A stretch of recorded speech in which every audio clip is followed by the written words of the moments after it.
All right, Sam. If you had three heads, what would their names be? And what types of personalities would they have? I mean, my first gut instinct was my full name. That's what we aim to do here is peel back our humanly frames. That's really important because we'll talk about that later. Yeah, my gut instinct was just my full name, so Samuel Peter Webb. That's pretty dull, though. So one is Sam, one's Pete, and one's Webb. Peter, please. But that's tough. Oh, wow.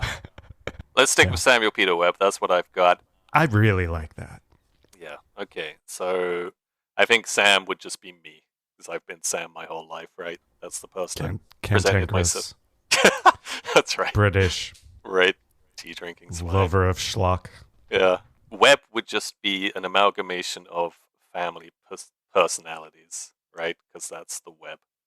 That's who we are. And, hopefully voices from centuries and decades ago of family members I have no understanding of, perhaps from other parts of the world, would just appear and speak out of that mouth.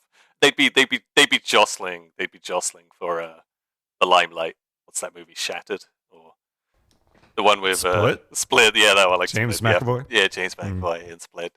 And then Peter, let's see, who would Peter? Maybe Peter would just be like a child version of Sam, just holding on to those memories, an innocent Sam. Yeah, well, yeah, cantankerous. Or right. Or were you more? Were you more so as a kid? I mean, yeah, as one of four brothers, very much competitive and an asshole when I wanted to be. Yeah. And when there's three heads, one of them has to be a dick. Oh, there you go. Yeah, there it is. Yeah. Right on. Okay. Did you want to return? Absolutely. Yeah, I was curious if I could do that. I would love to. Raymond, if you were a three-headed beast from outer space, what would you name those three heads, and what would their personalities be like? I'd rather not say.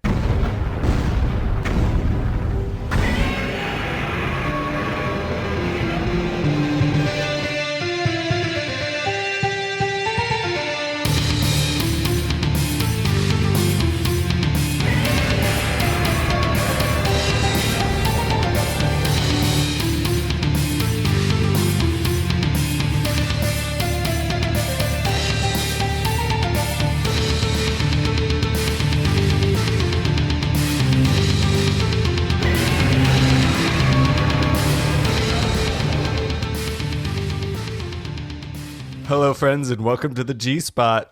It's a place where we glorify and make a case for B, C, and D movies of yesterday and today that, despite being the monsters they are, deserve your attention, respect, and dare I say it, love. And if you're curious, the G stands for Godzilla. And I am one of your courageous kaiju co-hosts.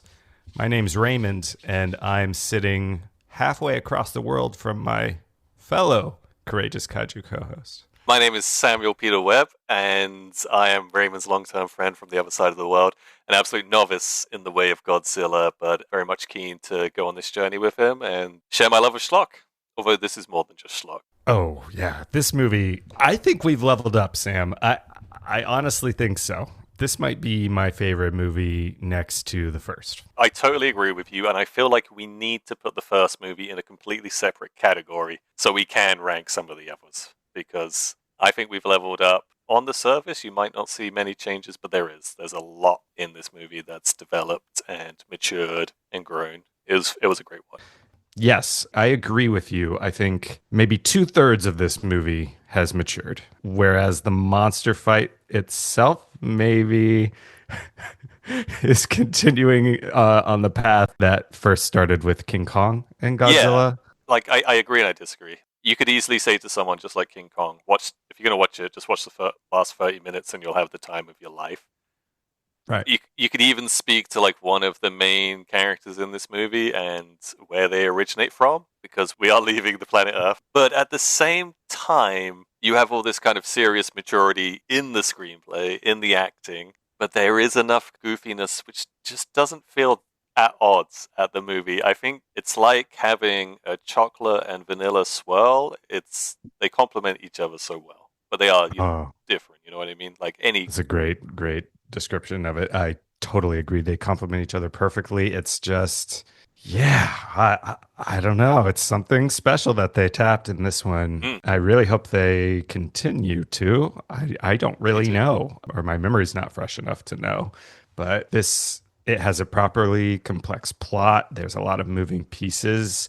It's got the air of an apocalypse film for 40 minutes of runtime, the whole first act at least. Mm. And you get an actual sense of dread like pervading, part of this movie. And you have this one character who is very special.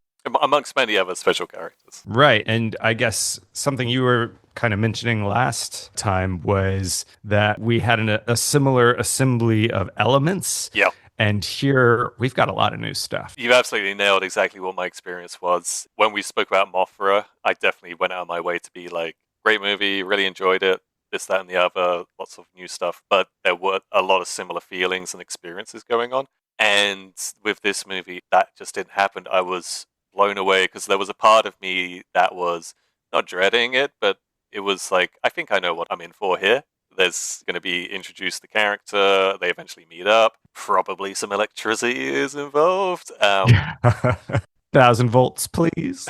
Yeah, exactly. Whatever the next number was going to be to the next factor. And thankfully, that just didn't occur. It was so refreshing. But I totally agree. A lot of the mental notes I was making was, and we'll get into the silliness of this movie in regards to the world we're living in, but it was so serious. It is easily the most serious movie since the first one. Yeah. Even the second one is not as serious as this. And there's a lot of reasons why that is, but just the way that it's written, it's presented, the characters, especially how they're presented, there was no underlying tones of comedy to this movie. Even if you were to watch it, you would laugh at points, but there is no tongue-in-cheek, winking at the camera comedy going on in this movie. No, not at all. Oh, it's great. It's Mm. it's so fun. Also, Godzilla's a hero now, right? Yeah, there's so much to say about Godzilla. It took us 5 movies and 20 years of terror toward his, native Japan, but Yeah. we're finally at the point where we're going to start cheering and rooting for him.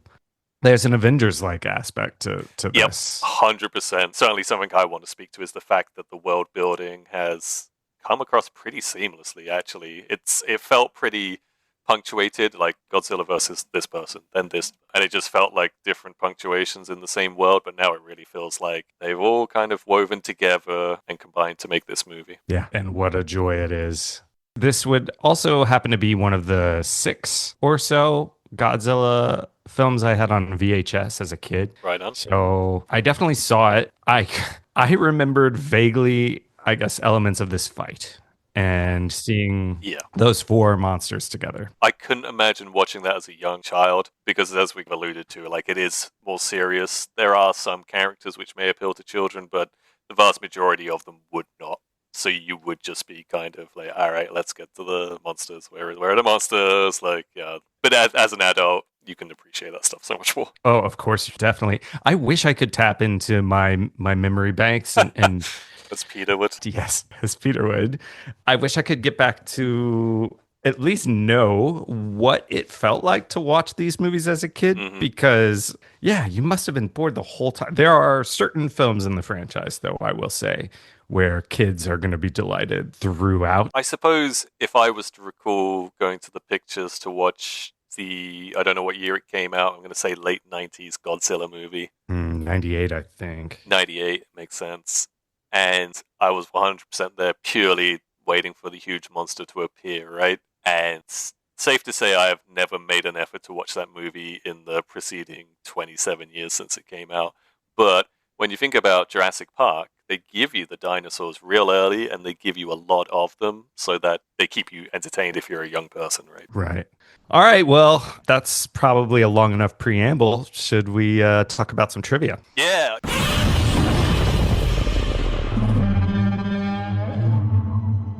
So, Sam, this movie is a Japanese language original. It was titled San Daikaiju Chikyusaidai no Kessen, which is literally translated as Three Giant Monsters, Earth's Greatest Battle. Okay, so that's the Japanese title? That is the Japanese title. And Good title. yeah, Ghidorah is not exactly the focal point. And we should note that there are four monsters in this movie. So I don't know. They're not monsters by the end. That's true. They're something else entirely. Something else entirely, yeah. This, though, marks the first large departure in naming between what we commonly refer to as the title of this film in the West and its original Japanese title. It stars Yosuke Natsuki, Hiroshi Koizumi, who is back from Godzilla Raids Again and Mothra vs. Godzilla, Yuriko Hoshi, Akiko Wakabayashi, sisters Emi and Yumi Ito, that's the pop rock duo The Peanuts, and this is also their final appearance as the Shobi-chan. Say it ain't so. I know, but I think we'll get some new Shobi-chan moving forward because it's certainly not goodbye to those characters. Oh. Takeshi Shimura is also in the film, and in various suits we have our main man Haro Nakajima, along with Katsumi Tezuka, Koji Iruki, Shoichi Hirose, and Haruya Sakamoto. Lots of people in suits this time. It was directed by Ishiro Honda from a screenplay by Shinichi Sekizawa, with special effects, of course, by our maestro Eiji Tsuburaya. This is 3 movies in a row now with this trio, the only break having been Raids Again. The initial release date was December 20th, 1964, just 8 months after the release of Mothra vs. Godzilla, and it has a runtime of 1 hour 33 minutes. These movies do not really stray far from the hour and 30-minute runtime. They don't overstay their welcome. I was unable to find a budget figure, but it was released in Japan as a double feature with a film called Samurai Joker. What? Yeah, I'm sure we're all curious about what that was about. It maybe earned 375 million yen, which is over 1 million US dollars. We might recall that Mothra vs. Godzilla, which was a financial success, was made on a budget of 123 million yen. So if we assume that this was made for something similar, then it was probably a decent financial success for Toho. Well, I mean, I'm going to question that. Was it Okay. Was it Ghidorah or was it Samurai Joker that brought in the money? Like, because I know I'm going to be looking up that movie right after this. Good question. And yeah. Let me know what you find out, Sam. For sure, happily.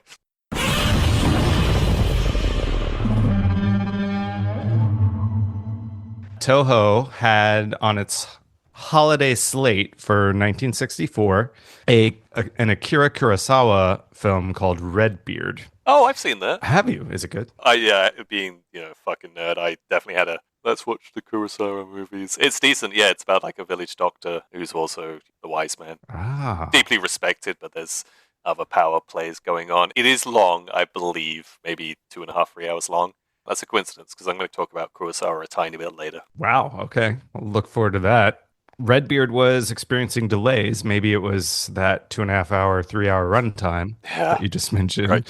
Let me check. So Honda and the Godzilla crew, they were tapped to go ahead and get into production for their next film, which we haven't even said the title yet. No. Which is We're not good at that. No, we're not. It's 1964's Ghidorah the Three-Headed Monster.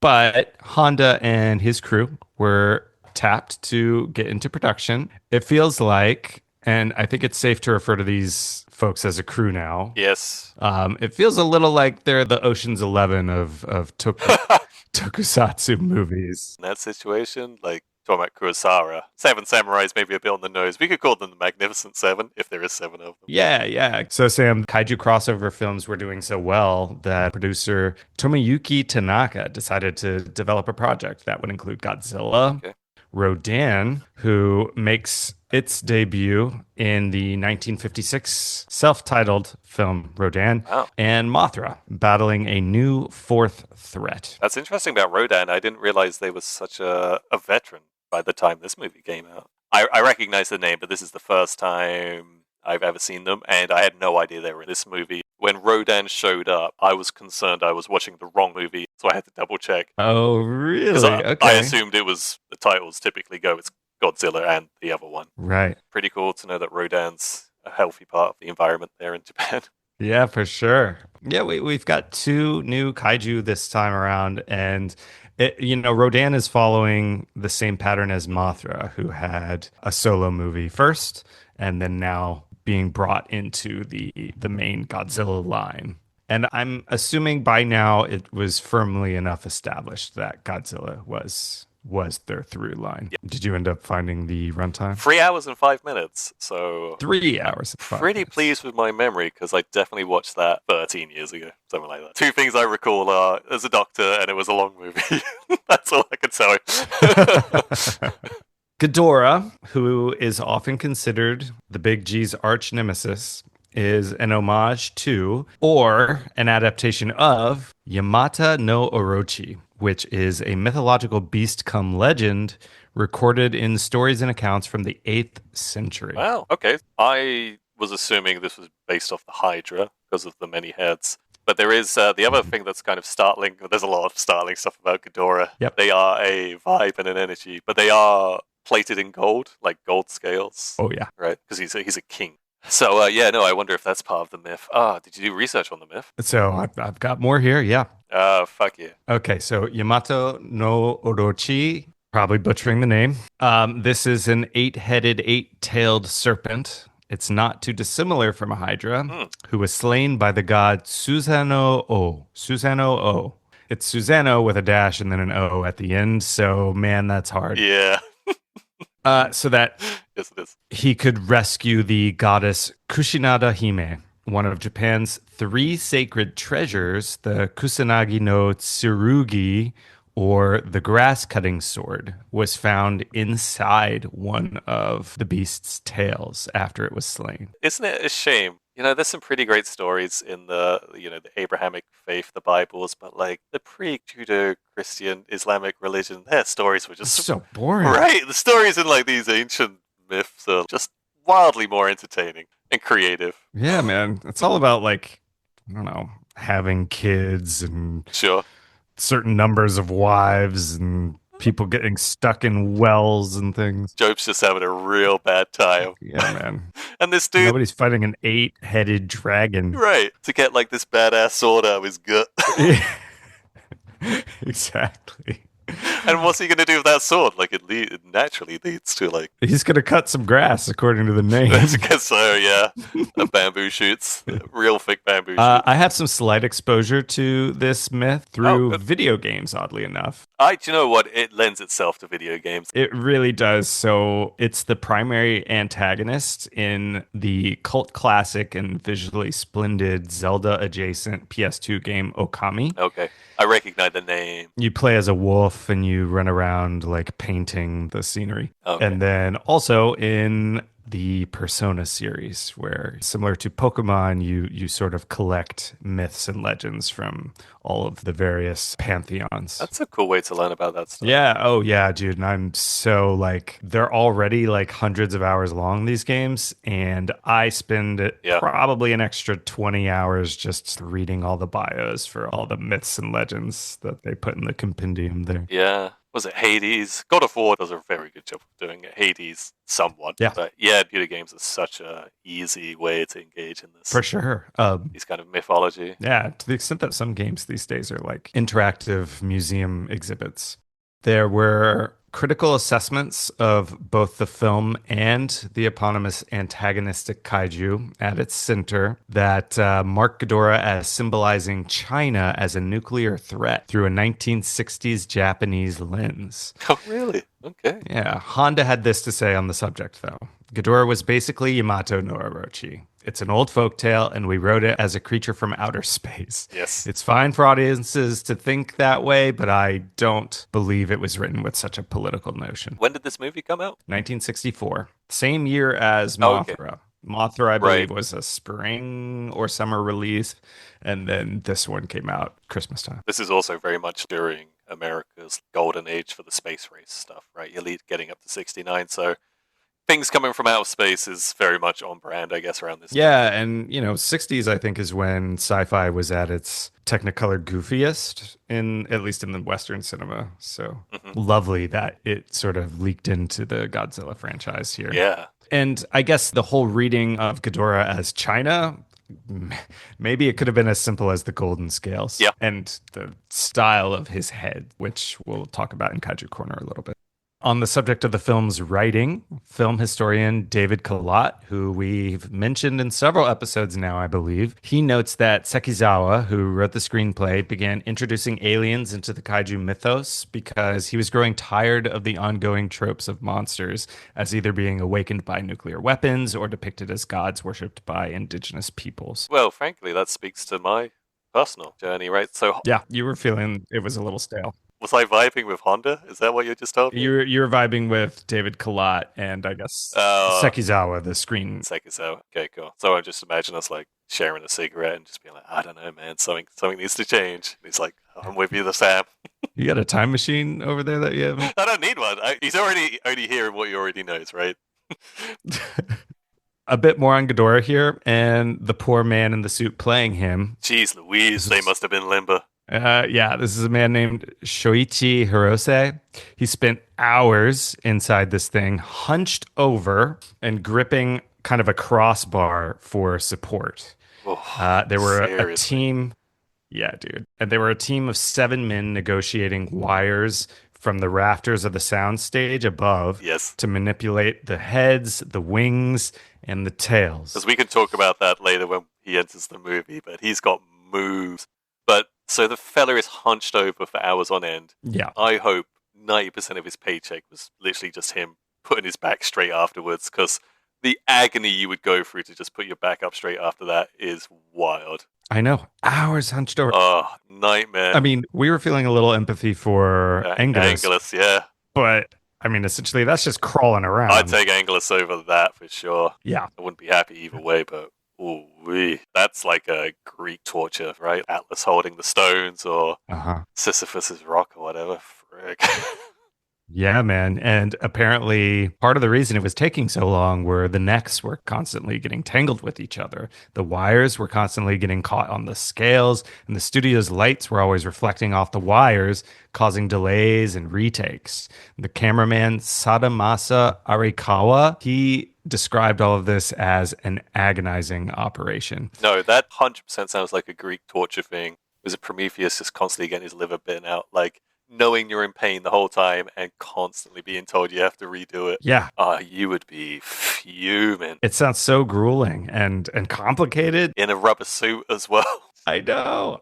I'm glad we have the iconic Ghidorah, so early in the franchise, but part of me also wishes for his sake that we could have waited till technology was a little more. So Honda reportedly felt uncomfortable having the monsters be translated by the Shobijin. He thought this was giving the audience too big of a peek into, the monsters' inner worlds and psyches by pulling the curtain back so far. So you have basically just revealed what is in many ways the best part of this movie, is we are going to hear a conversation between several kaiju. And I don't want to say much more because you need to hear about this. It's fantastic. But I find it absolutely charming that, was it Honda who was like trying to figure out how best to let the audience know what these people are thinking. I'm so glad he took his job so seriously and his art and craft so seriously, because what ends up happening, you'd be surprised. I mean, Sam, I'm kind of noticing as we get deeper into the franchise that this is another instance where Honda is sort of bucking against the desires of the studio. Oh, yeah. And the screenplay. And the first, if you'll remember, was when he didn't want Godzilla to face King Kong. He said it was a stupid idea. Yep. And then I guess was also feeling a little miffed that this was turning into like monster of the year wrestling matches. Yeah. But he begrudgingly went along with it in the end. So did they just repeatedly like get him drunk and convince him to like accept the direction of the series? Wow. Is this series basically us just watching the slow artistic breakdown of like a once ambitious auteur? Yep. Like, That's right, like a prize fighter being told by a mafia don to take a dive in the third round. you gotta, yeah, you're gonna throw this And one. you know you're gonna do it, and I'm gonna let you put up a fuss so you can save your self-respect. But we all know you're gonna do this, don't we, Honda? Yeah. Well, anyway, I'm glad it happened. Oh, me too, man. Again, one of the best parts of the movie, if not the best part. Yeah. Let's see a few more pieces here. Akiko Wakabayashi in the role of alien princess Mas Dulina Salno. Yes. She chose to play her character as a somnambulist. If for anyone who doesn't know that word, it is a sleepwalker. She purposely avoided eye contact with anyone and everyone while she was in character, which is something I was watching for during this rewatch. That's some good information about who we're going to meet in this movie. What I instantly think of when you tell me that is she is following in the artistic footsteps of the fella who followed the real estate agents around, the main financier for Mothra, right? Yeah. These are well-motivated actors. Yeah. And I mean that sincerely. Like, good for them for like not thinking this is just a paycheck. They definitely took the craft seriously. Yeah, man. And their presentation's pretty decent. They definitely give off an otherworldly vibe whenever they speak. For sure. You have to also think that these movies must have been a fucking blast to make. Yeah, you reckon? Okay, Apart from your man Ghidorah. yeah, okay, so maybe not the kaiju squad. Anyone in the suits, maybe they were suffering a bit, but for everyone else. Well, I'd say a word for those hardworking diorama set makers because they know they're doing all that hard work for something that's going to get destroyed. Okay, on second thought, scratch what I said. This whole thing was an exercise in misery. Well, I'm just way more empathetic than you are, clearly. It's something I need to work on. Yeah. Only one of my three heads Right. has any real empathy in them. I thought this next piece of trivia was a pretty cool window into some of the miniature work. Okay. The Mount Fuji set. It was built at a 1/25th scale and reportedly took 12,000 hours to build. Fucking It hell. was raised to allow for shooting at low angles, and many of the buildings had working lights, sliding doors, and were built without backs on them. So that we're only seeing what we need to see. That's insane. I appreciate that 12,000 hours is like a lot of people working on it at the same time, but that's, I assume, a lot of work. I obviously have no idea when it comes to making props and sets, but I assume they're going to reuse it. I mean, that's a pretty fabulous location, Mount Fuji, right? It might not be the same set, but I'm pretty sure we will see it at least one more time if my memory is correct. Okay, wow, that is impressive. Yeah, and I think I have this in my notes on the movie itself from my screening, but this set is enormous. Yeah. It accounts for 4 fully grown suited kaiju actors with space for the camera to be like far enough away from them. Yeah, now you say that. That's right. It's big. Yeah, that's a fair point.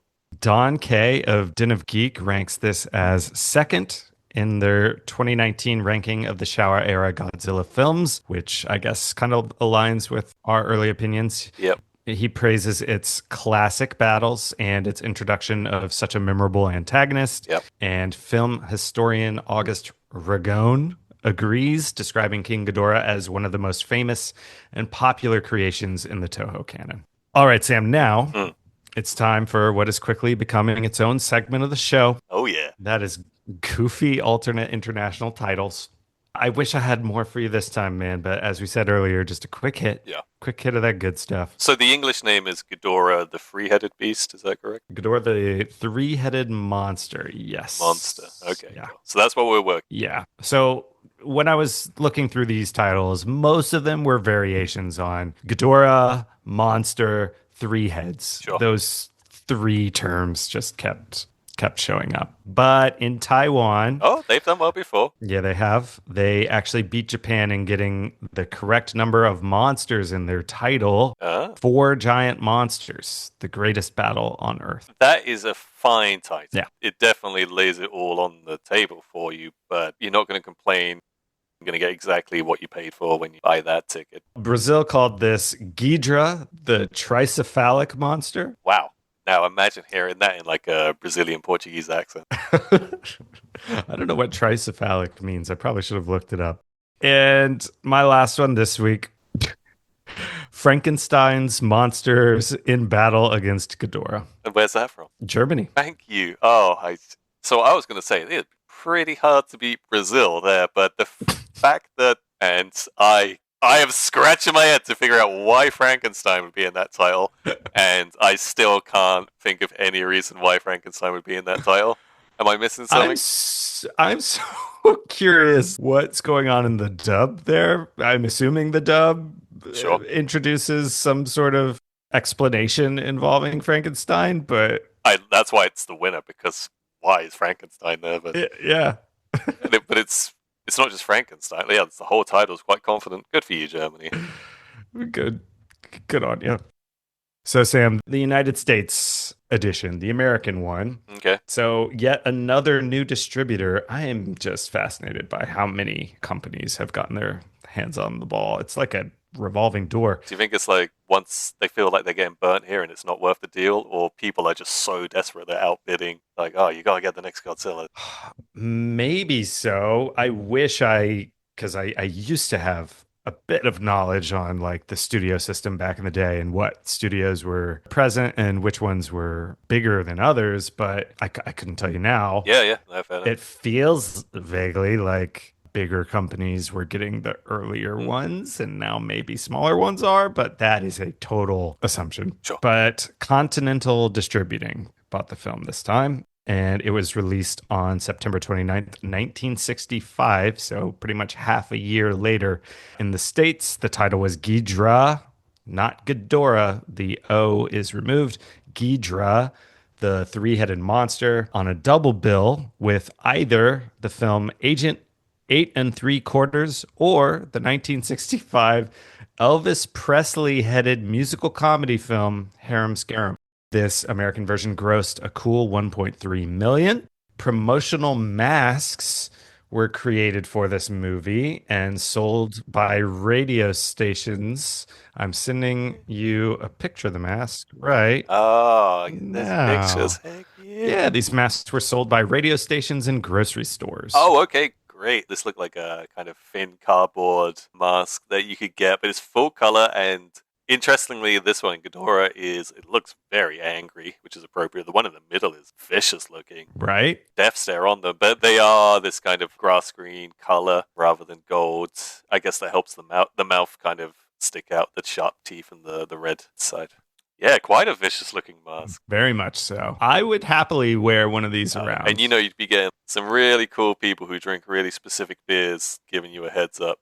Like say, I know who you are. Cool mask. What are these people just waiting outside the grocery store? Oh, you don't have them? Oh, yeah, no, we have an epidemic of these people walking around, making very niche references to each other. We have to shoo them off. Yeah. Wow. Finally, and quite interestingly, there are a few critics out there who consider the U.S. version of this movie to be the superior product. Okay. That's cool to hear. Yeah, they cite the removal of some pesky continuity errors and a tighter dramatic arc as what, sets it apart. I don't think I was ever worried about continuity errors while watching it. And if one had come up that I had noticed, I'd be pretty okay with it, I'm sure. Same.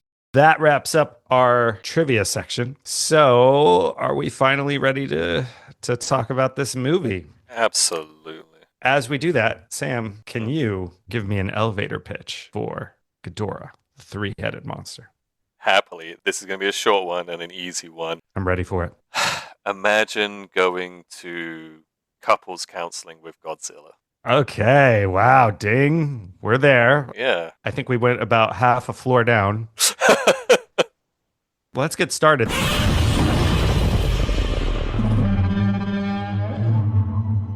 So there is a full-on foreboding, mood-setting music that is playing over the title card. So the title cards really stood out to me because you just get these quick few-second clips of Godzilla or some other kaiju in battle, and then it freeze frames, and you have this incredibly violent background music. Yes. When I first saw it, I was like, this intro credits is carnage, but I think the problem is they linger on the still image for just a bit too long for it to lose its power, and then moves on to another kind of battle scene while the credits are rolling. But if it just kept cycling through those battle scenes a bit quicker, honestly, like, it is carnage, the intro credits to this one. For sure. I wrote in my notes, fuck yeah. Yeah, Burn it absolutely, yeah. now. And as you say, it feels like a second, if that, of movement and then a multi-second freeze frame. Yeah. So it's a little imbalanced, but they still work and they establish a mood, as you've mentioned. We then open on a rooftop where a group of scientists, they are a UFO organization, or maybe some kind of society in Japan, who have been supposedly communicating with extraterrestrials, and they're encamped up on this rooftop with a ring of telescopes and communication equipment, and they're calling the evening a bit of a bust, and they're blaming their failure on a skeptic being present. And that is a TV reporter. Again, we have a reporter as one of our main characters. Her name is Naoko, and she's collecting stories for her upcoming TV show, Mysteries of the 20th Century. Right, and this is Junko from the Mothra movie. Oh, okay. Yeah. So same actress, completely different character, albeit, again, within the same realm of kind of journalism. Yeah, much more self-assured this time, more confident. Absolutely. Naoko. Yep. And much more human as well, very human. Already Junko, a fully formed female protagonist last time, and now we're really in it. She is probably, between her and the princess who we'll meet later, it's almost female dominated, this movie. That's right. On the human side. So that's, great change. She tries to explain away that she's interested in aliens, but she can't admit to being a true believer. One of the members of this organization hilariously jabs a finger at her and says they can sense your mistrust through her brainwaves. Through the brainwaves, yeah. Another member, maybe the group's leader, points out an unseasonably warm January. Yeah, that's right. Things are going wild on Earth, right? Right. It's all of these UFO sightings, but also that, and they talk about it again, that it's the middle of winter, and yet you'd be walking around quite comfortably without any winter gear on, in a jacket, and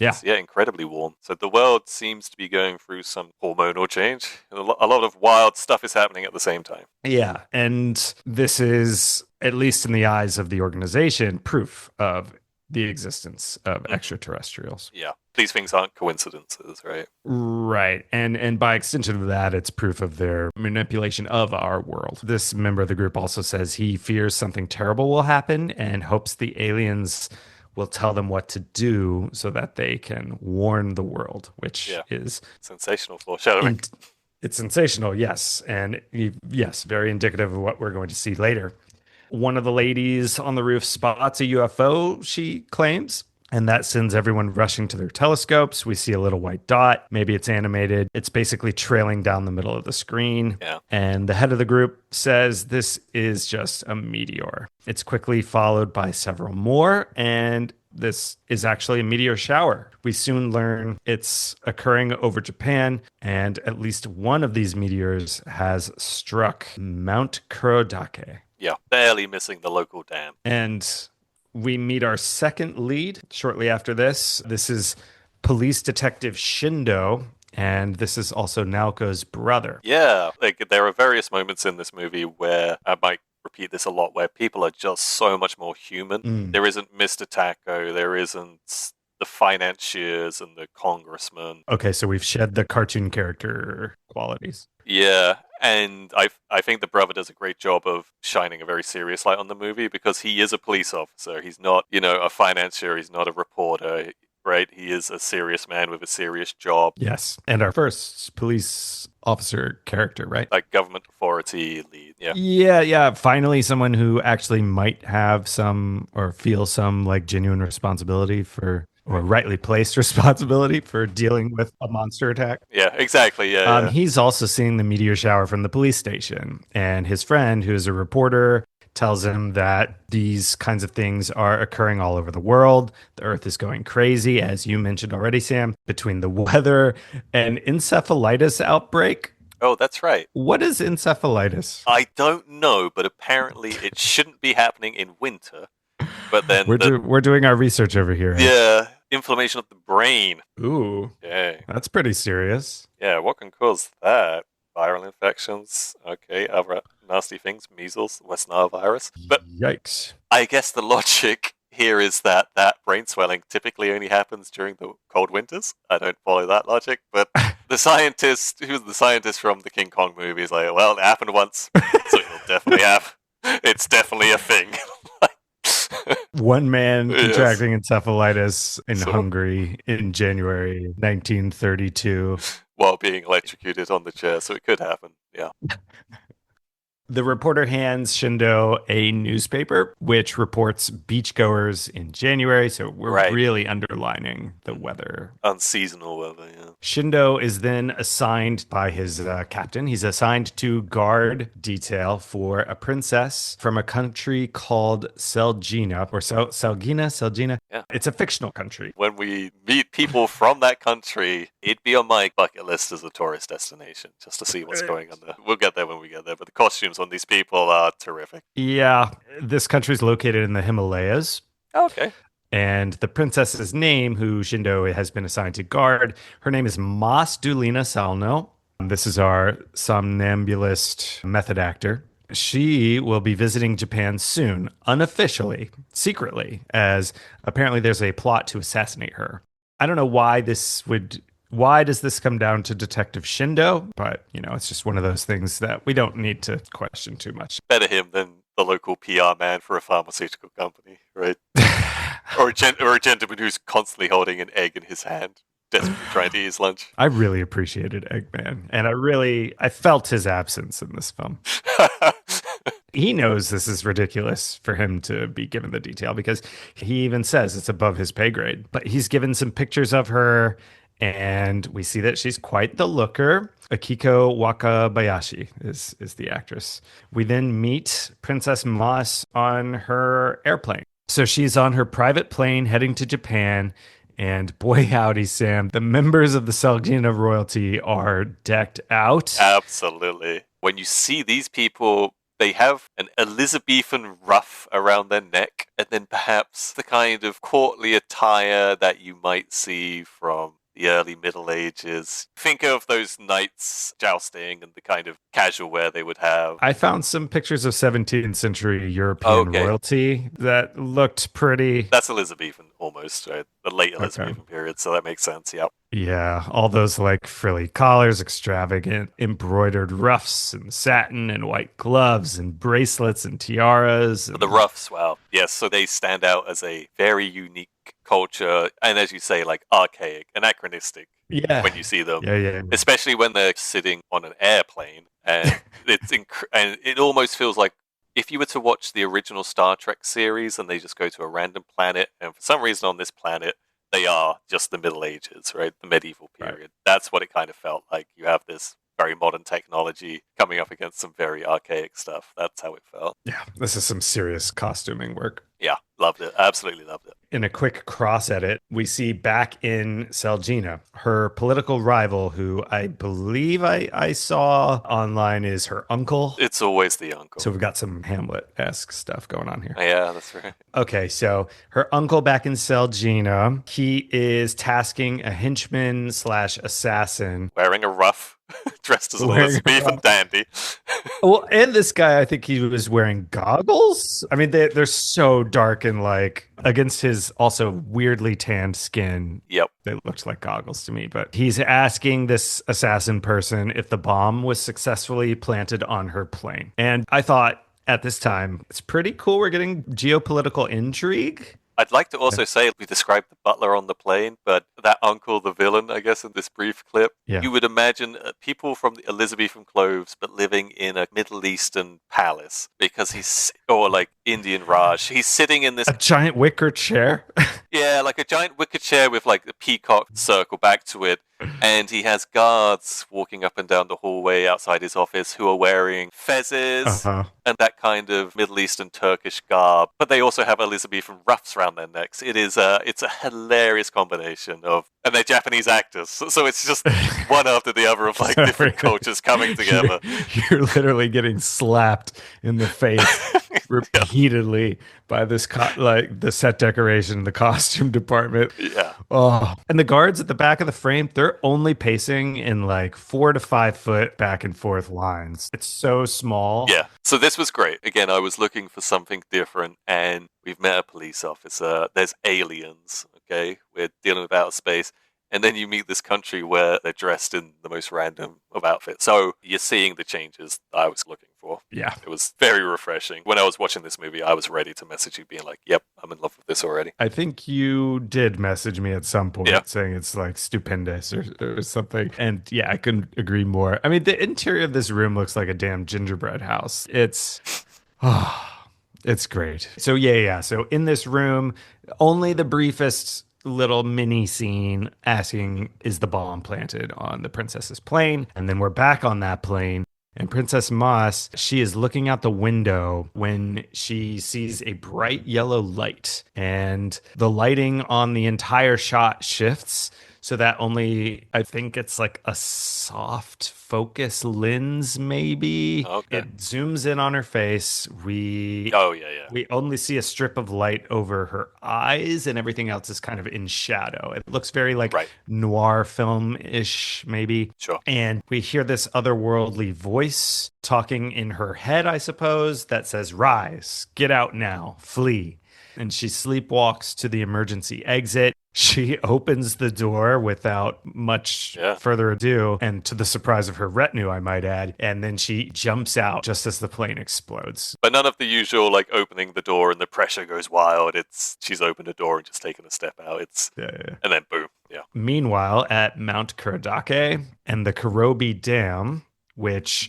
hey, we get some really cool, like, outdoor establishing shots of the mountains and the dam, which is a fun change of scenery from previous movies. These big, wide shots. Yeah, it's nice to see space, yeah. We meet Dr. Mirai, who is played by the same actor who played Dr. Moira from Mothra vs. Godzilla. Oh, yes, the man who was tapping the egg. Yes, and their names are so wildly similar.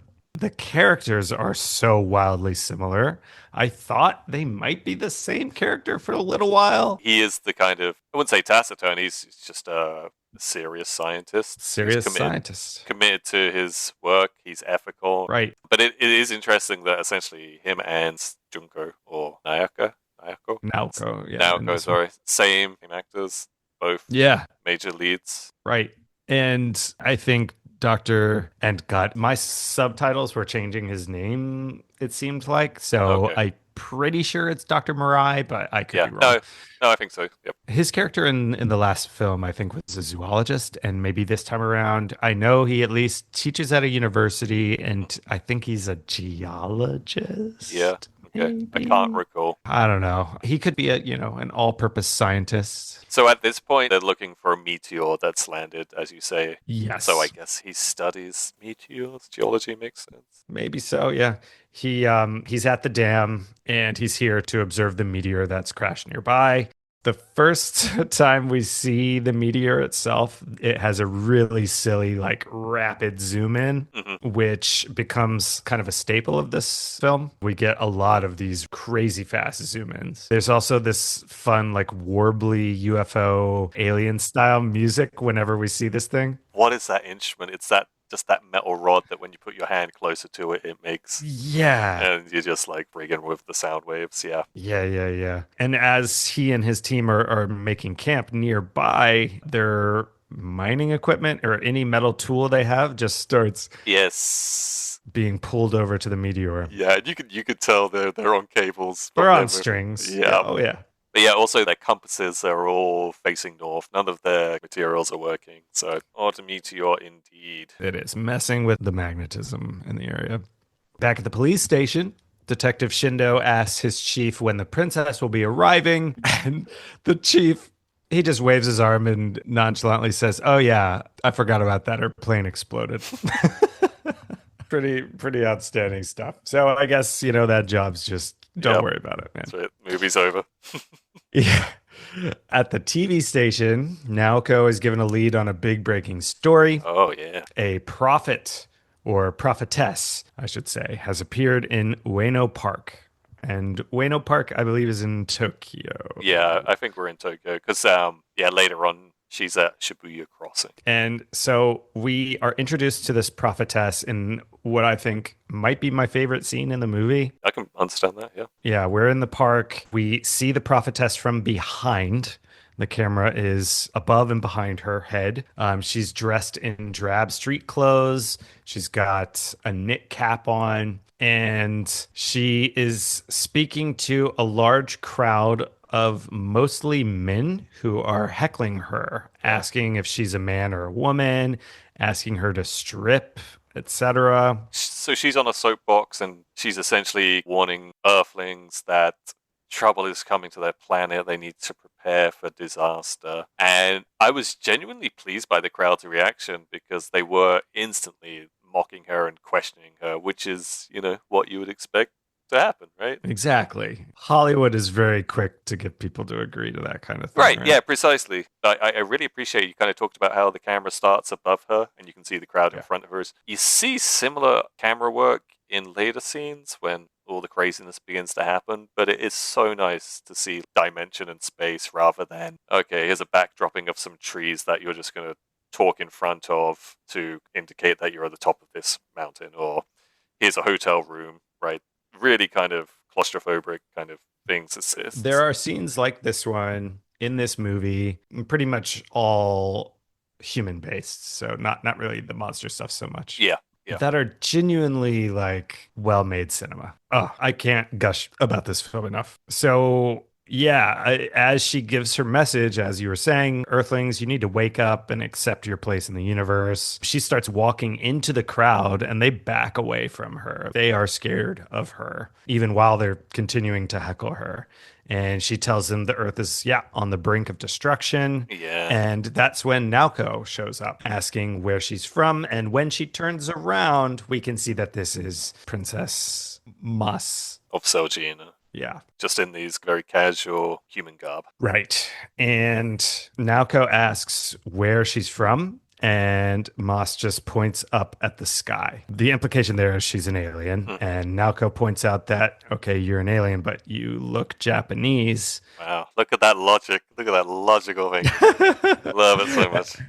Yep. And Mas says she's from Venus, which gets another amazing, violent zoom in on her face. That's right, so just like the meteor. Yeah.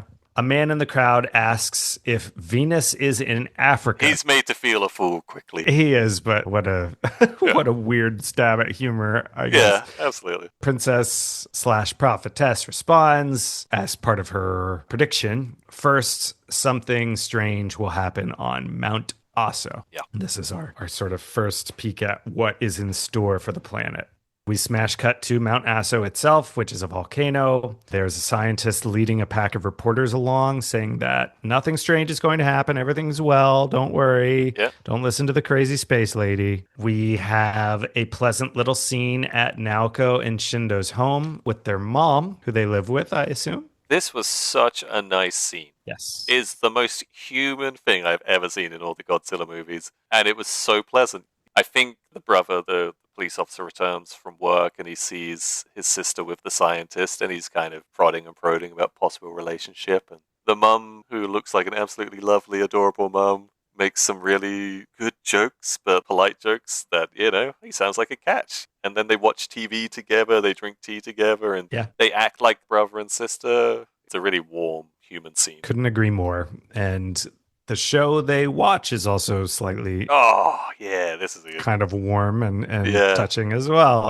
This was a touching episode of whatever the show was called, Yeah, so they're watching a TV show after dinner called Where Are They Now? And we get a very cool zoom that starts in the room with them and then goes into the TV, putting us, the audience, in the TV studio where Are They Now is being filmed. This is Honda doing some really sick directorial stuff. So on the stage in the studio for this TV show, there are two stand-up comedian MCs. Yep. They're wearing matching white suits. Tuxedos, Tuxedos, yeah. They call two cute boys onto the stage. And I guess the conceit of this show is to check in with celebrities and see how they're doing these days. Maybe celebrities who are past their prime or who have stepped out of the spotlight briefly. And comedians ask the boys who they would like to meet, which celebrity, and they both in tandem cheerily yell, Mothra. Mothra, yeah. And the comedians respond by acting all flustered, and they pull themselves and the boys aside. They're like, well, that's pretty difficult. We can only do so much. Yeah. But they've made a promise, right? They keep their promises here at Where Are They Now? And they pull the boys a little to the side. A curtain behind them parts. And our ladies, the Shobijin, they fly in on a dang flying carpet. Yeah. So again, as I said earlier, when we kind of talked about Rodan's appearance, and I was like, am I watching the wrong movie? And then they appeared, and I was like, okay, also similar kind of thoughts. But their interaction here, we can get onto what they say, but just having them in this movie makes the world feel so much more real, because it's not, as I said before, this constant punctuation of different people at different times. Yeah. You're just like, oh, they're all interacting together, and Japan did not forget about these two whimsical fairies that they happen to have met. You know what I mean? It'd be so easy for a movie to just act like they were never there. Yeah. And people wouldn't be talking about them, but they do. They involve them, as they should, because they're just incredible beings. This is a fleshed out world now, as you're saying. Yeah, it really feels like it, yeah. And absolutely kudos to them for continuing to incorporate these elements that they've brought in the past few movies. And the Peanuts, they're looking great. They're doing TV appearances, Yeah.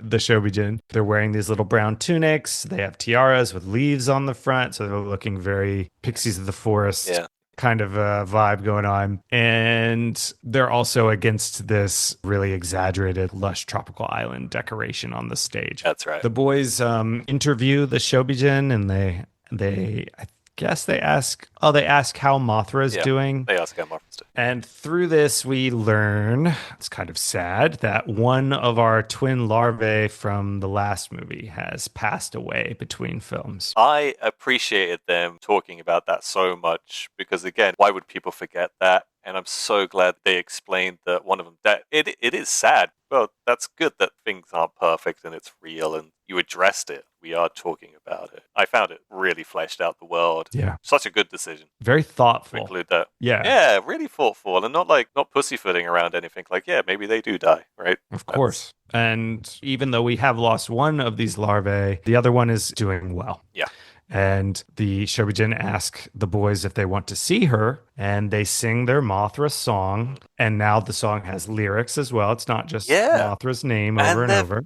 Very thoughtful lyrics as well. Like, I can't remember exactly what they are, but some of it's like live life in happiness, stuff like that. It's sort of espousing wasn't it the sentiment at the end of the last movie, that awkwardly tacked on line? If we all work together. Yeah, if we all, understand each other. Trusted, yeah. Mutually trust, yeah. Yeah. Maybe it's espousing that belief. So maybe we're getting some fleshing out there of the infant island, like, way of life. That's right, the philosophy, yeah. Yeah. It's their Hakuna Matata. It is. So their singing leads us, the audience, through a kind of trippy dream sequence. Like picture in picture, yeah. It shows us Infant Island from a distance. Then we see the interior of a cave wherein the Infant Islanders are bowing and chanting at the Mothra larva who sits above them on this huge ledge. Like platform. Yeah. Clearly reserved for a divine superior. Yes, right. And oh yeah, the Shobijin are superimposed over the shot. That's right, at the bottom. Yeah, their faces. And they're singing and floating around the scene on their carpet, and it's hilarious and wonderful. Yeah, and again, it's new stuff. We cut back to Naoko and Detective Shindo's house, where Shindo just kind of grumps that this isn't his cup of tea. Yeah, he wants to watch the news. Yeah, he leaves the room. It was just good character detail. Yeah, that's right. Absolutely. I don't care about this monster bullshit. Yeah. Like, I'm a fucking detective. He picks up a newspaper in the other room and recognizes a picture of the Doomsday Prophetess as being Princess Ma Salno from Right. the pictures he was given at the beginning of the movie. That's right, and he's going to go speak to the chief and see if he can do some solo work on this case. Right. And back in Salgina, where we cut to very quickly, Salno's uncle also recognizes this same photo because, of course, they're reading the Tokyo Times or whatever the paper is in Salgina. And they also all speak Japanese. So, Looking good as well, looking good at the same time. yeah. He tells his assassin to go to Japan and identify her. Make sure the job is complete. Yeah, finish the job. Meanwhile, two things happen. Naoko's boss wants to do a TV show about the Venusian prophetess and get her to sign a contract with their TV network. Yeah, exclusive. Is she gone missing at this point? People are struggling to find them. Yeah, I think she disappears in between her. Whenever she appears, she gives a little warning or street performance, for lack of Yep, lack of a better soapbox, term. Yep. Yeah. She does a little soapboxing and then disappears until the next time she pops up. So Naoko's given that task, and at the same time, Shindo convinces his chief. You already mentioned this, that Princess Mas is the prophetess, and he needs to follow her so he can do the job he was originally tasked to do. Yeah. Suddenly, our somnambulatory princess is the hottest commodity in all of Japan. And I think that the one thing they're relying upon is this royal bracelet that only the princess would ever wear. So if they can find this bracelet and match it to the lady, then we know it's her. Right. Rather than just some crazy girl. Right. Shindo wants to find that bracelet, and the assassin also wants to find this bracelet. It's our MacGuffin. Shindo and Naoko run into each other in Shibuya, which that is crazy to me. Yeah, she's using a payphone, and the other brother just happens to be there. Yeah. And I'm pretty sure it's filmed directly across from that really famous crossing. So, yeah, the number of people that would be around at that time, you imagine. Yeah, right. Hey, who are we to say? They realize, Shindo and Naoko realize that they are both looking for the same space lady. And Naoko says she's on a stakeout. It's kind of cute how intense she is about it. I'm on a stakeout. Yep. And Shindo says, that's not very ladylike language. No. What the fuck is that? What is that? I'd also like to point out they go to a cafe and they order some kind of blue concoction. I can't remember what it's called. Oh, yeah, I have a whole thing about this. Yeah, it's my next note. And maybe look into see if that was real and try and make that at home. Yeah, man, okay, so they dip into a cafe for some coffee, which is what they've verbally agreed to do, but they order a drink called a Blue Mountain. Blue Mountain. Okay, cool. Yes, but then they're handed what looks like water. Oh, no. That's clear water. No? That's, I mean, if you go to any cafe in Japan, they'll give you a glass of water and whatever you order. Okay. Yeah. They're going to get their blue concoction, don't you worry. I think the guest who's going to join them also orders a... It's Dr. Mirai. So we have our 3 leads together for the first time. Continuing the trend of 2 men and a woman. Yep. 2 guys, a girl, and a giant lizard. That's right. That should be the Kuwaiti movie title. Yeah, this completes the Toho Hero Triforce, which we've now seen is the running trend. We have to kind of think, what trio is the best.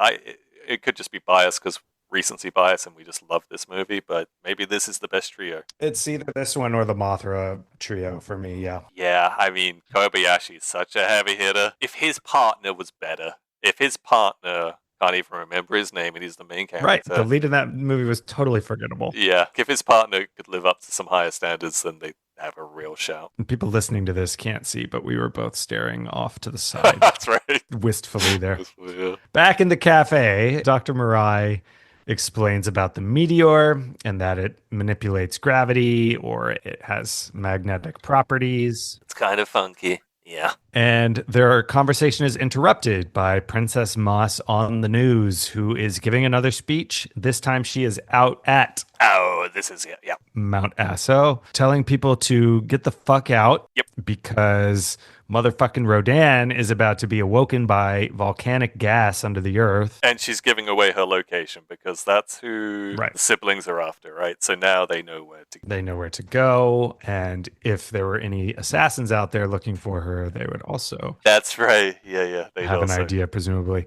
There's a crowd gathered around her again. This time, I think it's a bunch of tourists. Yeah, it's pretty cool. Day tourists. Yeah, it's a good shot, and they have pretty wide shots of this mountain as well. Yes. It's nice to see space. Yeah. Oh, yeah. And the crowd doesn't believe her yet again, but some dude's hat. His fedora. In a cruel twist of fate, yeah, his fedora goes flying off his head. It goes into the crater, and another idiot in the crowd offers to retrieve the hat for 700 yen. Yeah, quickly haggle down to 200 yen. I believe that's the wife will accept that much. She won't accept any higher figure. Ignoring the prophetess's entreaties to stay out, the man heads down and the ground starts rumbling, and a puppet head, like a hand puppet head of Rodan, pops up and says, "Hey." His beak just disjoints from his head and just flaps down. It's a hell of an introduction, for sure. Whenever Rodan physically appears, I'm not sure it ever lives up to that close up of the head and just the mouth like falling down. But yeah, yeah. And then again, I had to check. That's when I had to check. I was like, "Am I watching the right movie?" Because I would have assumed you had no idea what this was. Yeah, I was going, "Oh, so am I watching Rodan versus Godzilla?" That's what I thought. Every time we're watching one of these movies and I see one of these kaiju that were so firmly ingrained in my brain at such a young age, it just feels so good. It's like seeing an old friend. Like, oh, that's nice. There's Rodan. Screaming in my face. Yeah, man. So the crowd quickly disperses and they pack into two nearby tourist buses, and the scene kind of swaps out to a miniature version of the whole scene or the environment of Mount Aso, with this kind of like small town next to the volcano. It's a really cool diorama. Rodan lifts off and flies over the small town. Like towards the camera. Right, towards the camera, and it causes huge destruction just with the wind off its wings. So we're seeing Rodan fully for the first time. Previously, it was just the hand puppet. Yeah. Can I ask a question about Rodan's bodily structure, or do you want to save that for Kaiju Corner? It's totally up to you. It will be addressed in Kaiju Corner, but we could also talk Are about you going to talk about what's on its belly? Yeah, a little bit, yeah. Okay, so if you haven't seen Rodan, I would... It's a pterosaur, or pterodactyl. Yeah, exactly. That's what I would say. Is like you're looking at a pterodactyl. A Toho kaiju version. Yeah, precisely, right? But the one thing that makes it stand out from a pterodactyl, it seems to have this growth on its belly, maybe a defensive kind of structure, but it just looks weird. When I first saw it, it just seemed like a lot of udders. Maybe not as droopy as that, but oh, I see. It just didn't seem to sit with the rest of the design. Yeah, it doesn't look very good, at least in this film. But no, it's supposed to be like a spiky little carapace kind of deal. Okay, that's what that was my assumption, but it just looks a bit weird. But yeah, Rodan on first impressions, you're not like with King Kong. When you first see King Kong, it's a pretty hilarious sighting. Anguillus, I think it's definitely modeled on dinosaurs, but it was cool to see it for the first time, and Mothra is a moth. Right. I think with Rodan, it was the first time seeing a brand new kaiju and just being like, okay, I get what you are, right? But there's nothing distinctly outstanding about their design. Not bad, I was just like, yeah, I get it. Yeah. Rodan's just kind of a mid-tier kaiju. Yeah. Great entrance. Like when its mouth first appears and that beak just disjoints, it's hilarious. Oh, for sure. Well worth seeing. At some point, I want to, once we, maybe as a capper to the Showa era, maybe we can do an episode where we just rank stuff. Like rank the kaiju, for sure. Rank the films of the Showa era. Yeah, happily. That'd be fun. Anyway, yeah, I agree. Rodan's not particularly special visually, but at least the style of combat is a little... Yeah, absolutely. And it's important that they're completely different. Yeah, they're a flying creature rather. Right. Yeah. So sometime after this, the Selgian assassin lands in Japan and is picked up by a car of 3 local gangsters, I guess. And that's what they look like now. They just look like a group of Yakuza heavies. Very much gone away from the weird Arabic Elizabethan costumes. Right. Yeah. They've, I guess, assimilated. Yeah. You could easily have seen those characters being in any of the past movies, and they would have been presented as comic book mafia types, or somewhat comedy-esque fools. Right. And they're not. They are presented as really serious, unpleasant people. I think that they did a really good job. Agreed. We also learn that the princess has been missing since Rodan's reappearance. And over on the mountain, Dr. Muira and Mirai. Yep. Yeah, Dr. Mirai and his team, they are still there, but everyone else has been evacuated. And even some of his colleagues are questioning whether to stay or go. They're questioning that when they see that the meteor's magnetism has temporarily stopped, and that might finally give them the opportunity to examine it more closely.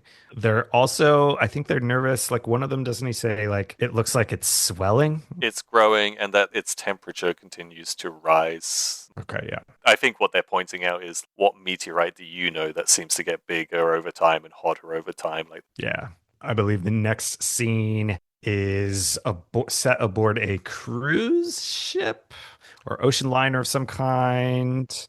And this is a press conference / farewell to the Shobijin, who announce to the press that they are heading back to Infant Island. Naoko's in attendance as well. They are asked if they'll return if needed, to which they reply, speaking in tandem as they always do, that of course we will, but we'd appreciate less fanfare. I thought that was so cute. And they do the typical sayonara. Oh my God, yes. Yeah. Sayonara. Yeah. They're right. also asked if they know where Rodan is, but they don't. However, they do say he will turn up again soon. Princess Mas, the prophetess, she also appears and announces that this ship must not sail. Right. It's going to get into trouble. Oh, yeah. And the captain of the ship orders her taken away. Oh, that's right. The captain speaks very briefly, if you can recall the actor. But when I first saw him, I thought he was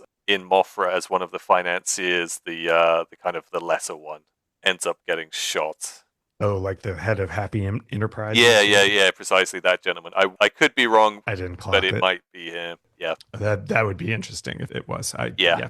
But then Naoko takes guardianship of her and convinces her to, I think, come back to her hotel room and do an interview. Right. Yep. Naoko leads her away. And Shindo, who is closing in on confirming the prophetess's identity, he has found the royal bracelet. Mm-hmm. Yep. It's a fisherman had attempted to pawn it, and this fisherman claims to have rescued her from the ocean.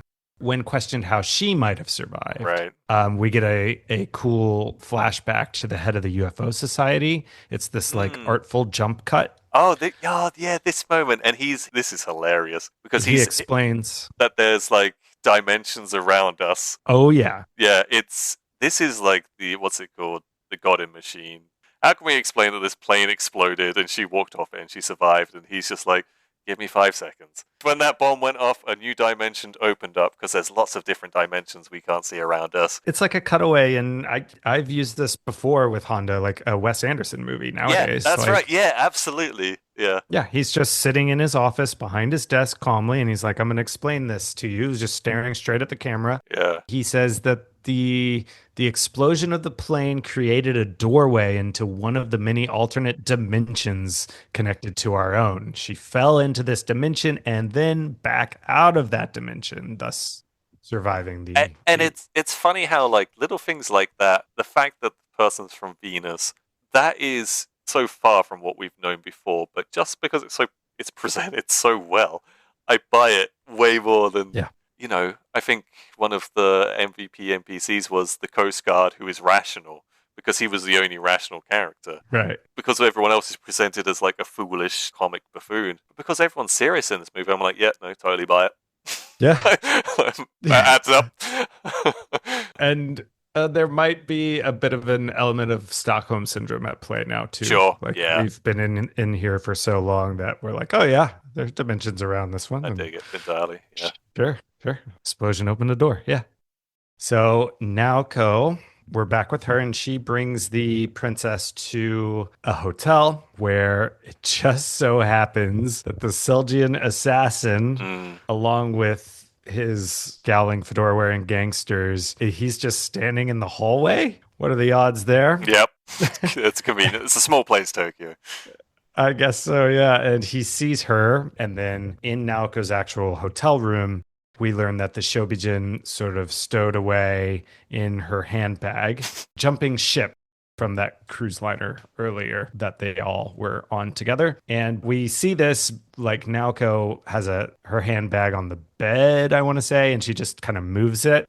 And then they're just standing there on the bed. That's Very right. fun That's reveal. right. They must have just hopped in her bag and wanted to wait and make a dramatic entrance. They are whimsical people. They say they're upset with you, but they can't seem to get enough of humans. That's true, yeah. And they say that they understood the princess's warning and they didn't want to stay on the ship. And as they say that, we cut to that ship. I guess it's evening now. It's kind of dark out. This is a 30-second scene, nothing more, but Godzilla. There we are. He makes his entrance. He rears up out of the water, short and sweet, and he blasts the fuck out of this boat. It's Godzilla doing what he does. He wakes up and Attacks. yeah, he attacks. If you recall last week, I was kind of anticipating how ever they're going to explain Godzilla's arrival. This one, I was pleased, like, let's just get it over with. We don't need any strange machinations to bring this person out. No. He's presumably been around. Yep, precisely. Yep. And that's all we get of him at the moment. Yep. He's 30 seconds. Boom. Destroy the boat. And then we're back in the hotel room. And then Naoko cleans up the princess, gets her into some, I don't know, normal looking clothes. Yeah, she's very happy with how the black dress fits, right? Fits you perfectly. Yeah, gets her in a dress. She's still acting quite robotically and saying she needs to warn the people of Japan about the oncoming disaster. Naoko gets a call on the room's phone from her brother, who is in the lobby. That's right. Everyone's here. Everyone's at the hotel. As she leaves to meet him, the assassin and his three gangster toughs calmly walk into the room. And they confront Masaldo, trying to intimidate her. Yeah, and then the Shibu, what are they called? Shobijin, yeah. They saved the day by turning the lights off at the last second. Yes, absolutely. And I also wanted to point out that this is where we get an idea that she doesn't recognize them. No. So we can assume that rather than having been an alien in hiding among the Selgian people, this is maybe an instance of an alien consciousness sort of latching onto her body. They ask to see the bracelet. They pull a knife on her, and the Shobijin, they turn the lights out, throwing the whole scene into a bit of chaos because at that exact moment, Shindo and Naoko are here. And Shindo... He lets loose, starts shooting. Yeah, he opens the door, and it's kind of like 60s James Bond style shootout. Yep.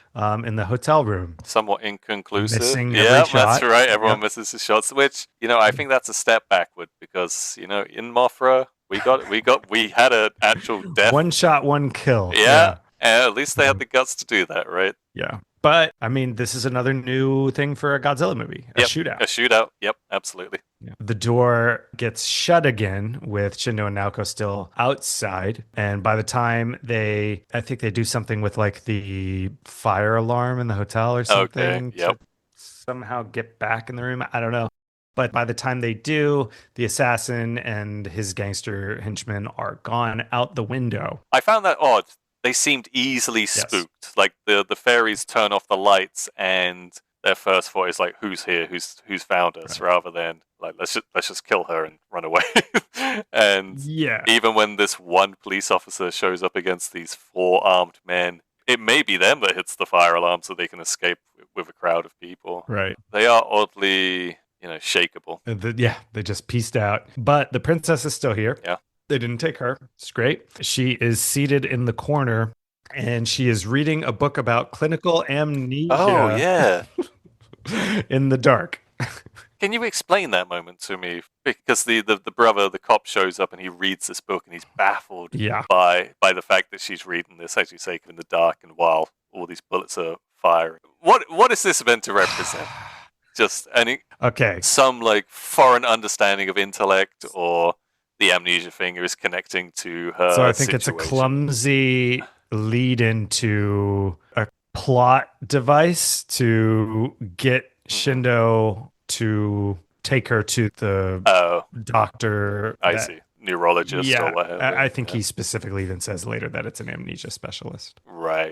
So I think Okay. there's that, and then the reading in the dark aspect of it is that she's because he asks her and It's she says, "I'm unnatural. from Yeah. Venus." He says, "How can you read in the dark?" And Yep, she just that's says, right. "I'm from Venus." So, It is clumsy though. but Godzilla shows up at a nearby harbor, viewable from their window, and this leads to a classic evacuation and rampage scene. Yeah, that's right. I think it might be around here when they're doing the evacuation. There's a point where maybe it's the military, maybe it's the police or Coast Guard, but they drive up in a truck and then the camera goes up to give you more of a perspective of the people running away. And there's all of these different things in motion, whether it's the cars driving, Mhm. the people fleeing, the police or what have you guiding people. Like it feels really fluid and vibrant. Does this lead to Godzilla and Rodan's first tete-a-tete at this point, or is that coming? Yes. Well, kind of. So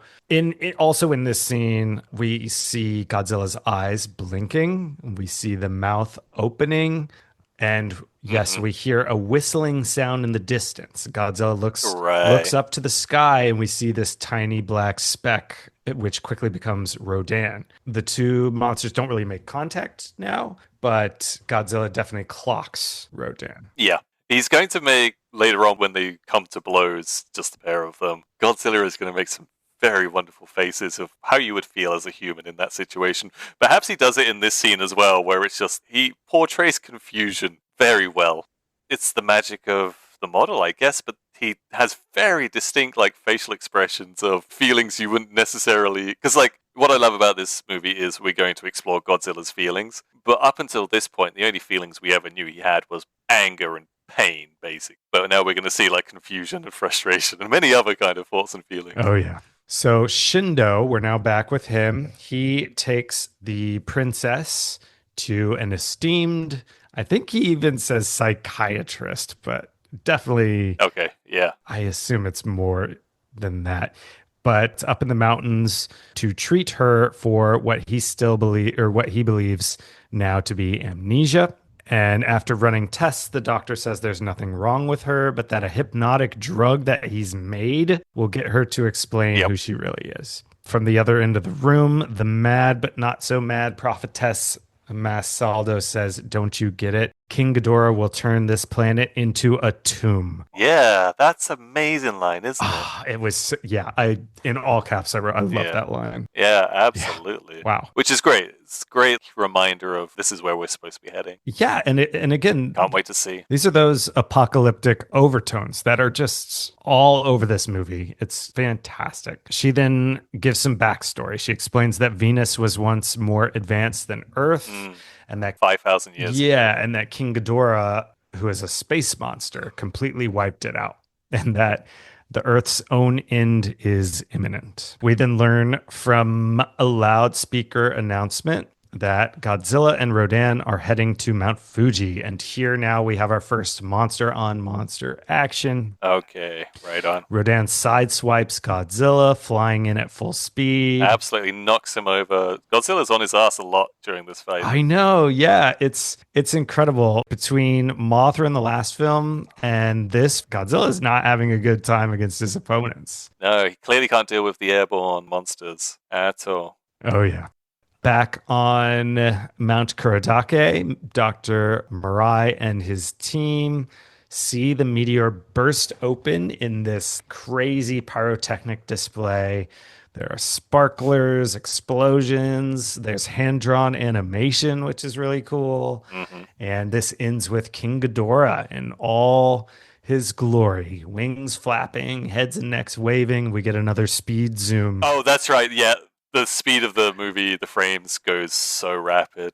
So King Ghidorah is essentially a three-headed dinosaur with wings, but no, they don't have arms. Yeah, think of a Hydra. Yep, It's a dragon. Hydra with three Chinese, like classical Chinese dragon like heads. serpentine. Yeah. Yep, heads. And yes, no arms. Yeah, the lack of arms is really stark, but the most stark thing about Ghidorah is just how wild the three heads flail around all of the time. Yeah. You remember when you see King Kong running at you and he's got his arms waving in the air, and it's a really unsettling savageness to it, like it just can't be controlled. Right. Like that's happening the whole time with Ghidorah. Oh yeah. Like it's really flailing, non-stop flailing. Like, yeah, you can see why he's, a top tier villain. It's a great entrance. And the next morning in nearby Matsumoto, chaos is erupting.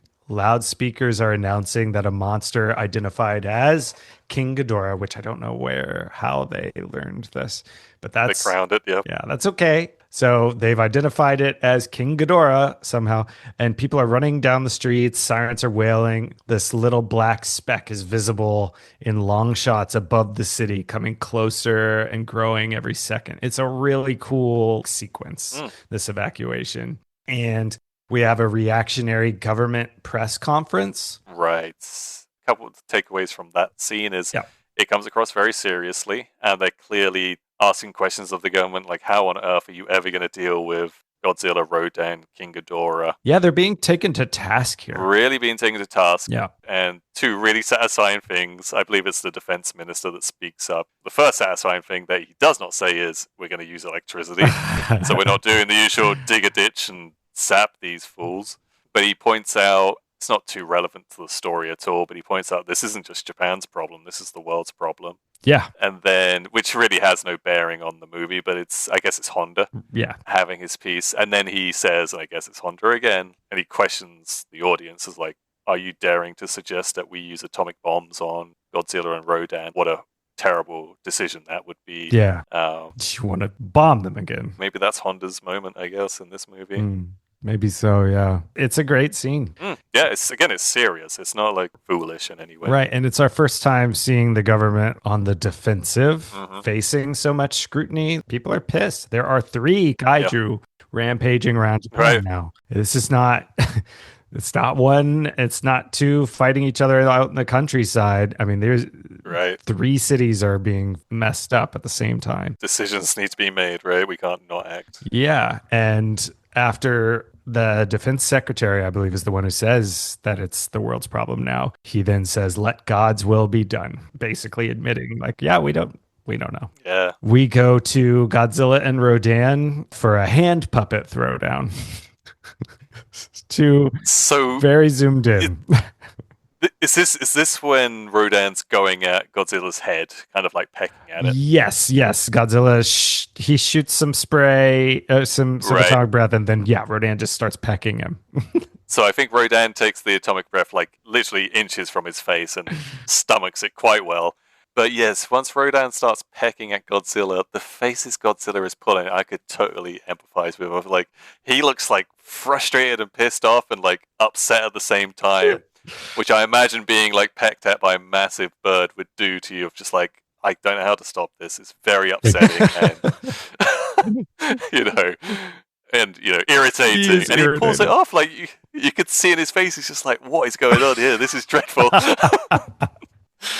I love the face work there on Godzilla. That's a really good point because, I don't know, the hand puppets have been present since the first film, and they don't really get their due very often. But yeah, they're on point this time around. I enjoyed some of these expressions. Meanwhile, back at the press conference, Dr. Mirai, he brings in Naoko, Shindo, and the Shobijin and proposes that the people of Japan ask Mothra for help through the Shobijin, since she's defeated Godzilla in the past. And the Shobijin voice that they're worried that Mothra can't defeat Ghidorah alone, but that perhaps Mothra, Godzilla, and Rodan, if they were united somehow, they could all team up on and beat Ghidorah together.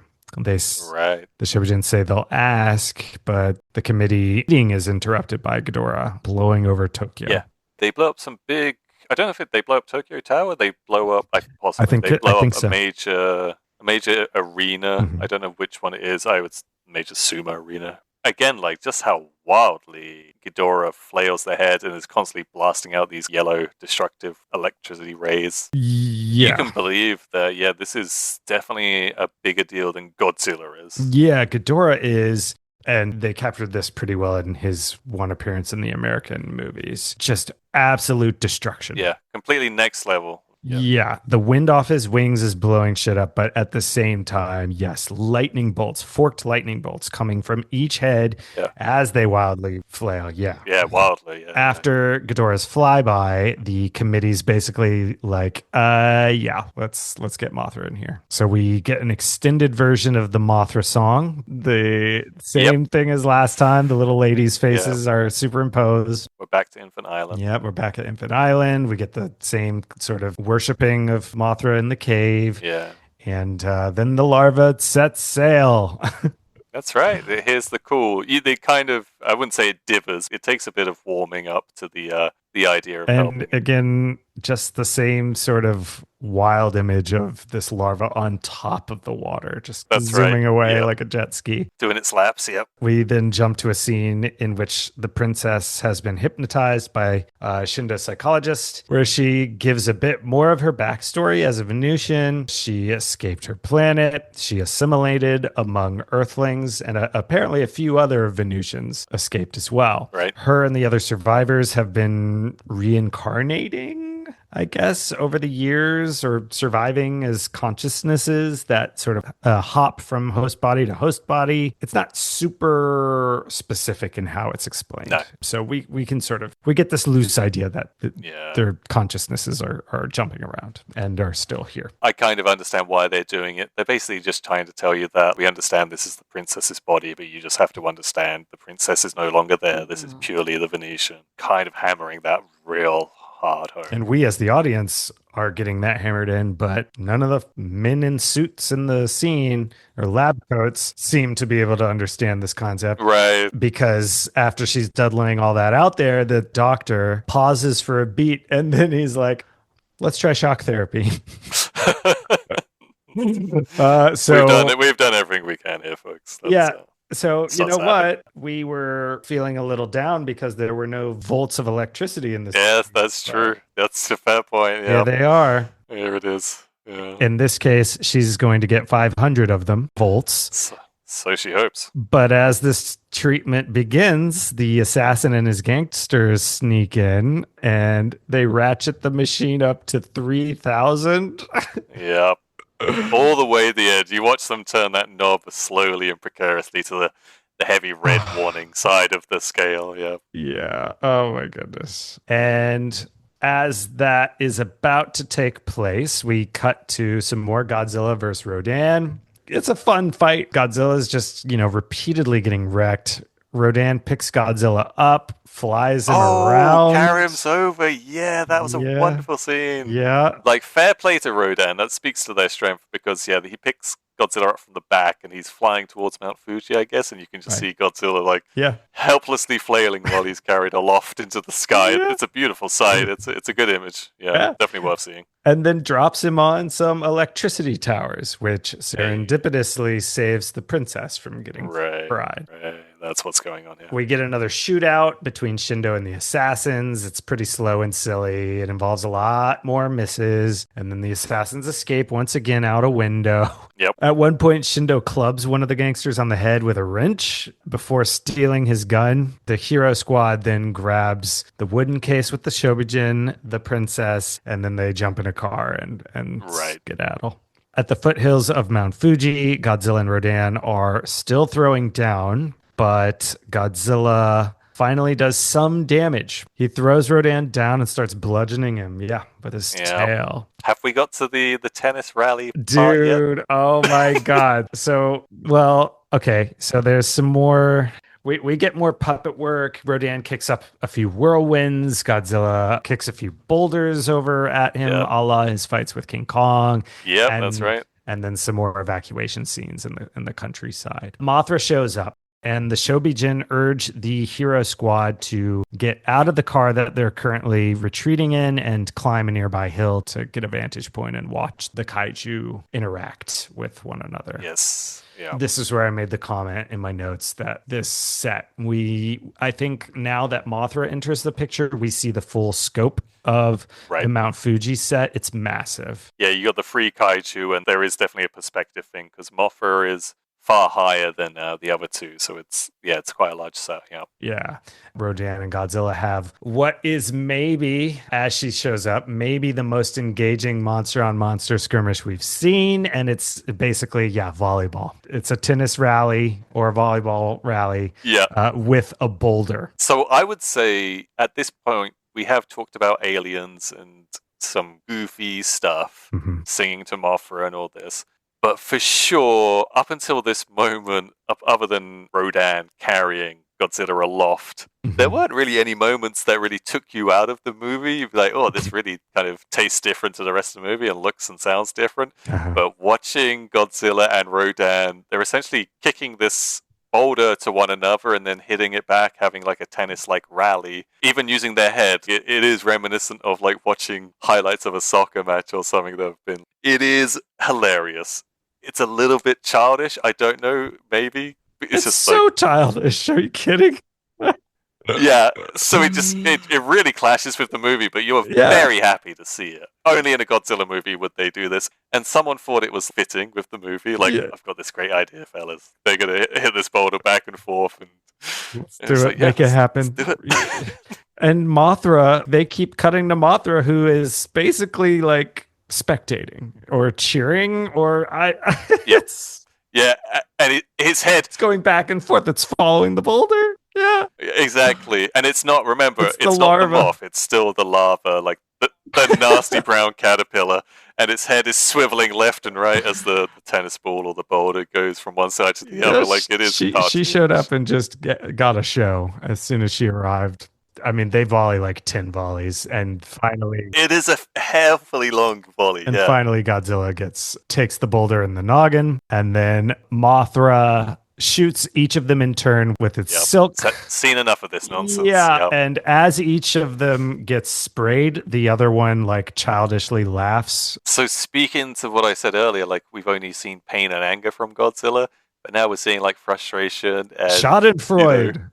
Schadenfreude, precisely. It's okay, Godzilla, like you have a personality. And more of that is about to unfold upon us. Is it at this point that Mothra we have a monster palaver, a full-on conference with the three of them. And Mothra is like the arbiter here. She's mediating, But one thing I would like to draw attention to is that Godzilla hunkers down. Godzilla sits down on a boulder. They feel comfort as well. And it's very human. And it's just more kind of feelings that Godzilla had that we didn't know they had. Like, they value comfort. Yeah. And they respect an orator as well. You're like, you are welcome to like stop us in this mid-fight and have a conversation. I am capable of that.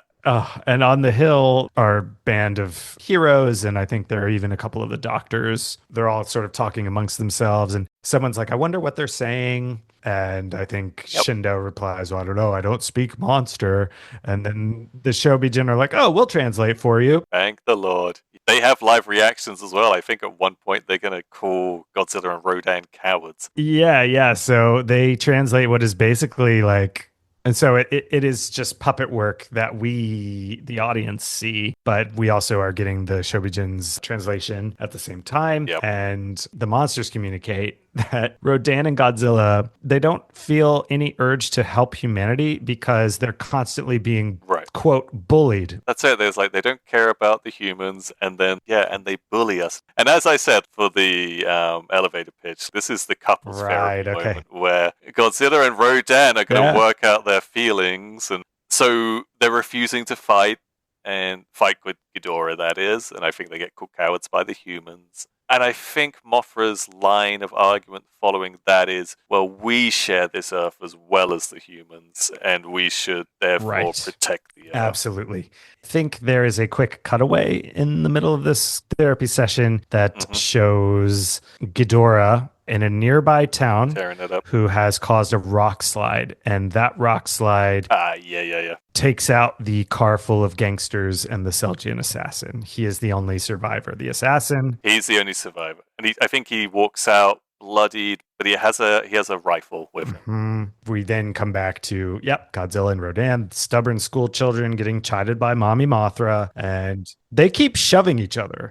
in the middle of this conversation. But you have to like stop and smell the roses because you're like, what am I looking at here? Like all I've ever known from these monsters is Wanton destruction. terror and destruction. Mothra has this means of communication, but it's still very much an audience with Mothra rather than a back and forth. So it is hilarious and bizarre to see these monsters interacting in such a human way. They're so petty. Like Godzilla blasts Rodan with his breath once. Rodan keeps pecking Godzilla whenever they think they can get away with it. I think what they translate next is that Godzilla's waiting for Rodan to apologize to him or them. Yeah. And vice versa. Rodan's like, well, no, Godzilla should apologize to me. I was like, look at you guys. This is great character building. I didn't realize you had such feelings, that you had emotions that could get hurt, for one. Yeah. That you deserve an apology, and that this kind of sibling, I'm not going to do this until they do that. It's bizarrely hilarious. Yeah. I absolutely adored it. I didn't see this coming whatsoever, and I was very grateful for it. I couldn't agree more. We now have personality for the first time, and I think we only get more of that from here.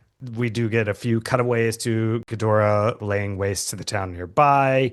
The Ghidorah puppet just, again, looks very unwieldy. It is barely standing up. It's always forward, like leaning forward. Yeah. Yep. And the camera speed frame rate goes through the roof. Yeah. So when I say it's flailing, it's also flailing sped up. It is frantic. It's kind of heavy metal, like just the image. Yeah. But inside that is a poor man hunching over, holding on to a crossbar. What they did in a past life, I could not tell you. Yeah. But this is, when Mothra tries one last time. She says, the earth doesn't belong to humans alone. We live here too. We should defend our home. And when that doesn't work, Mothra's last gambit is to sacrifice herself. What a queen. Yeah. Once again, she's like, if you aren't going to join me, I'll fucking do it myself. Yeah. She just starts inching or squirming over Not going to go well for Mothra. No. She heads towards Ghidorah and is immediately blasted by the, I think they're called gravity beams, but they look like lightning bolts. She goes flying. But this is enough to spur Godzilla into charging in. And that's right. For his effort, he gets knocked into a bridge, but Rodan decides to get involved now and challenges King Ghidorah to a fight in the air while Godzilla pulls Mothra, who clamps onto his tail and starts walking him up the mountain. What I love about this is, you're describing it well. Godzilla tries to save Mothra, gets taken out, and then Rodan is able to distract Ghidorah, but Godzilla does go out of their way to rescue Mothra. Yeah. There's feelings of compassion and loyalty, which is great. You mentioned earlier how this is like the Avengers. Yes. You can see Ghidorah as Thanos. I see it in a slightly different light. I would compare it to, I didn't watch much of this show, but Dragon Ball Z, when Frieza shows up and you have Goku, who's a good guy, and Vegeta, who's a bad guy, team. Oh, okay. And it's just like, we were at odds with each other before, but now we need to work together because this guy's a bigger threat. Right. And that's what it really reminded me of when I saw that. His power level's 10,000 or something. Somewhere in this fight, Princess Moss wanders off to make a prayer to the heavens or to space or something. Oh, yep. And wouldn't you know it, that pesky assassin has somehow found her. He's covered in blood. He's armed with his sniper rifle. But Shindo shows up in time to kind of push her aside as he gets his first shot off. Yeah. It does graze her head, but that seems to restore her memory. And Shindo gets her to safety just as an avalanche caused by the monster battle finally puts an end to the assassin. Yeah, and then they're promptly rescued by the other kind of background scientists. Right. We do get a lingering sort of glance between the two of them that hints at, well, this could have been a romance in another movie. Back with the monsters, Ghidorah shoots Godzilla's tummy and his butt. It's very silly. And he rubs his butt. I would love to have heard like Honda's direction to Nakajima, I think. Nakajima, yeah, what direction he was being given. I'm curious how that even works, because I want to say Honda is doing everything with all the human actors and simultaneously like a second unit director. Eiji Tsuburaya, who is the special effects fellow, I think he's doing all the monster stuff. But I don't know. I don't know for we sure. need to film this. Yeah, right on. Yeah. No, I could see. I see what you mean. Godzilla then charges headlong at Ghidorah. Rodan attacks Ghidorah from above and behind, while Mothra bites Ghidorah's tails. And Shindo and the princess, who have regrouped with everyone and the rest of the evacuees from that nearby town, they make this great collective audience, and they're all crying and gasping at all the best parts of the fight. Is it at this point that Mothra gets a ride on the back of Rodan? Yeah, Rodan lifts Mothra. It's just so funny until, they have these conversations and then Godzilla saves Mothra and then Mothra's on Rodan's back. You would never believe they could ever cooperate with one another. There is no space for cooperation between these things. It is literally just fighting. So when you see them cooperating in these hilarious ways, it's so refreshing. Yeah, man. And do you remember what Mothra's doing from Rodan's back? I think this is how they defeat Ghidorah, but I assume just... She's mummifying the three heads. Oh, okay. Specifically the heads. With her silk spray.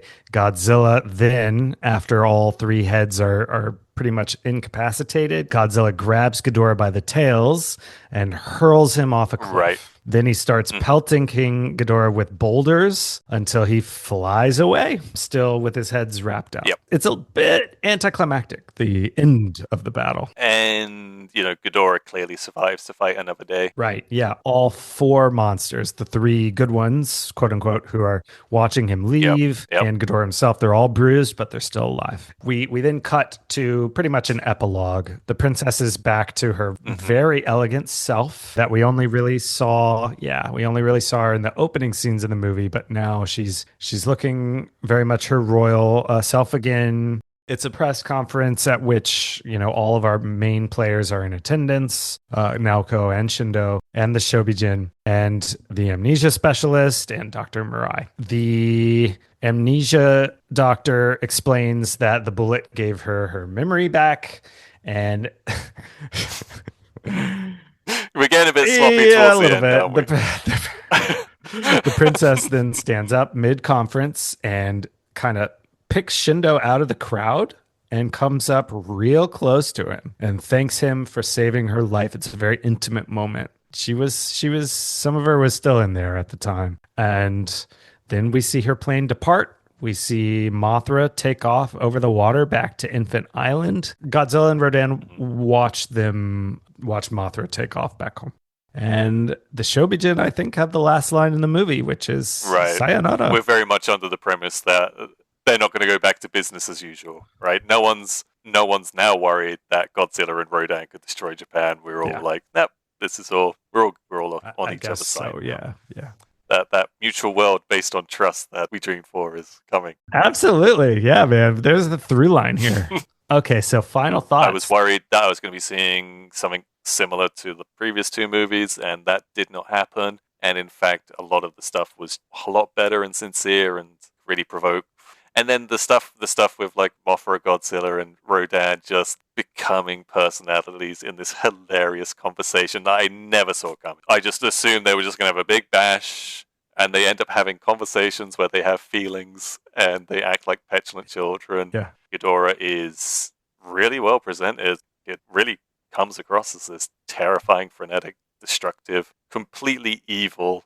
Like, Godzilla does have facial expressions which gives you kind of empathy towards Godzilla, but Ghidorah has no space for that kind of feel. Like, they're terrible. Right. I don't even think we ever, this might differentiate them, we never see a close-up of Ghidorah's heads. I don't think so. No, that's right. Because I think if you did that, it would be too static. True.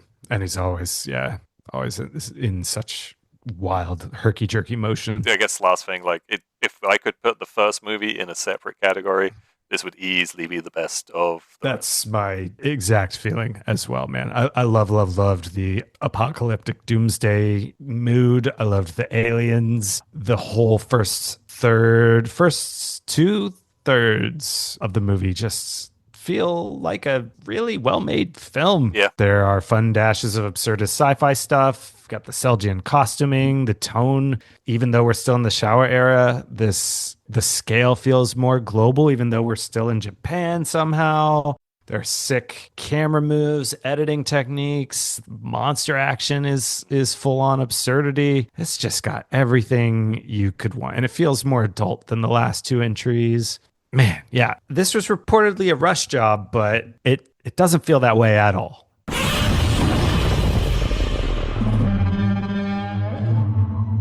It's time for some Kaiju Corner, I think. 4 Kaiju this time. 2 of them are repeat customers, though. I think this week's pretty easy, actually. I don't know about you. Yeah, more or less. Well, yeah. We'll see. Well, maybe we disagree. This is a recycling of the Mothra vs. Godzilla suit. The Godzilla suit, that is. But Sam, do you happen to remember what fairly destructive fate accidentally befell the Mothra vs. Godzilla suit last time? Previously, it set on fire during the air attack, I want to say. That's right. Yeah, its head was very much on fire for a portion of that movie. So several changes were made to the head particularly. They replaced our much beloved wooden googly eyes with a pair of radio-controlled eyeballs. Wow. It has a longer tongue.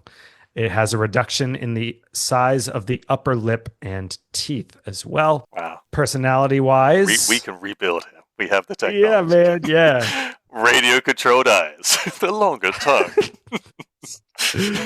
Personality-wise, we see the full spectrum, as you mentioned earlier. It represents a big shift for the big G. Again, this is the second big G. First one died. As he finally discovers his heroic side, we also get the very telling translation from the Shobijin that Godzilla only hates people because they hate him, which seems like maybe a bit of overconvenient retconning of his kind of whole personality in the last few movies, but that's okay. Okay, yeah. In terms of powers and abilities, we now have evidence of abstract thought, evidenced by all the communication. We can say that's true of all the monsters now. Right. Next is Mothra. Similar to Godzilla, our Mothra larva is also a second generation kaiju, and boy, did she bring the sauce this time around, Sam. We have no real change to her physicality from her last time out, although it would have been cool to see the larva like marginally grow between the films, but I don't think they did that. We do have the same models being used from the previous film, both the self-propelled and the manually operated one. One notable change is the puppet's eyes were changed from blue they're red. to red. Yep. Yeah. A return of her silky string shot, which was used to hinder Godzilla and Rodan, and then to bind King Ghidorah. Wikizilla makes a point of identifying that Mothra is much weaker without her twin sister around, being unable to face or best any other kaiju without help. Yeah. A bit of shade slinging from Wikizilla there.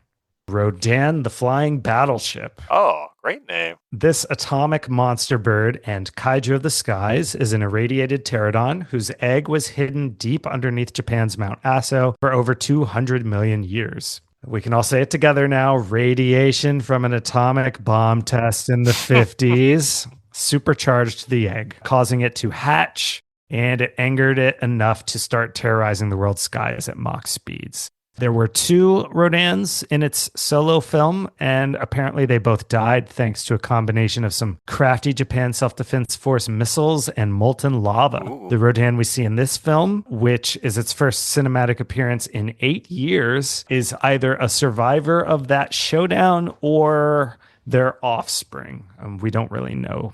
It doesn't say. What we do know is that this kaiju, also known as the Crimson Monster Bird, stands at a height of 50 meters, and that's 164 feet. It has a wingspan of 120 meters, or 393 feet, and a weight of 15,000 metric tons. The first thing I'd like to point our attention to now is that Rodan is significantly smaller than Mothra by these metrics. It has half the wingspan of her imago state and weighs the same as her larva, and is apparently 1/3 the length from nose to tail as the larva. That is significant on paper. You were to watch Mothra versus Godzilla, where Mothra's pecking at Godzilla's head, basically. Yeah, Mothra is not that much larger than Rodan is on camera. Yeah. So yeah, that's maybe these are just some facts they put out for the fans and like a a tie-in book or something. Rodan's Japanese name is Radon, which is a truncation of the word pteranodon. And initial concept artwork was actually a bit closer to the feathered Archaeopteryx than actually a pterodon. Its final design resembles a giant pterosaur standing on two legs with a spiky chest, two horns at the rear of its head, and a pointed beak. Its personality is quite well developed, and it's just a bit of a dick. Sassy. Yep, Yeah. very sassy. We see it portray both irritation at being blasted by Godzilla's atomic breath, and we see it openly mock Godzilla as he gets covered in silk. Rodan can fly at a speed of Mach 1.5. Very weirdly specific. It creates dangerous shockwaves while flying, similar to Mothra. It can produce hurricane force winds by flapping its wings. It's extremely durable, as evidenced by its resistance to military weaponry and Godzilla's atomic breath and King Ghidorah's gravity beams. It can also ram enemies out of the sky as it flies. It's intelligent. It makes ample and terrifying use of its talons, its chest spikes, and its beak. And it's a capable swimmer. It also has radioactive wind breath during its first film appearance, but that latter power was not seen or used since. Our man Haro Nakajima played Rodan in his first movie, but this time there was a completely new suit made along with hand puppets and flying prop models for this film. Finally, its roar is just a modified Godzilla roar. In more ways than one, Rodan creatively is cut from the same cloth as our big G-Man.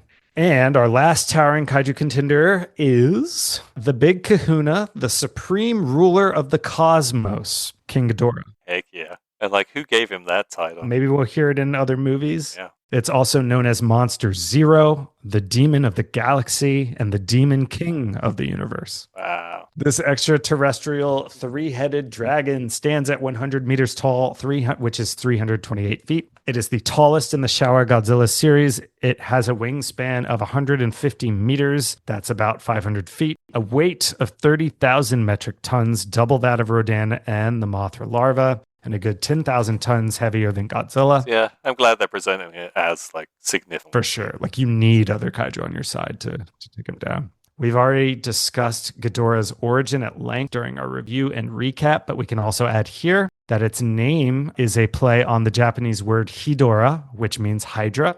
We mentioned the mythical serpent Yamato no Orochi during the trivia section, but other notable influences on its design include the three-headed dragon from the 1956 Soviet film Ilya Muromets. That is The Sword and the Dragon, which I checked some screenshots, and this movie looks pretty fucking cool. Also takes elements from the Hydra of Greek mythology, the Qi-Lin of Chinese mythology, and just traditional Chinese dragons. We see that in the length of the necks and the head itself. The effects team concluded that gold would be the most visually impressive coloration for the beast, and I have to agree. When you notice it, it really is quite splendid. Yeah, so striking. I tried thinking of other possibilities, but the idea of a planet destroyer being this bold and regal and splendid, as you said, in gold, that's tough to beat. Yeah. Beyond the golden splendor of its scales, Ghidorah's physicality is striking for its armless, three-headed bipedal appearance. Its three heads each have a crescent, a mane of hair, and two horns. It has massive wings and two long, spiked, whip-like tails.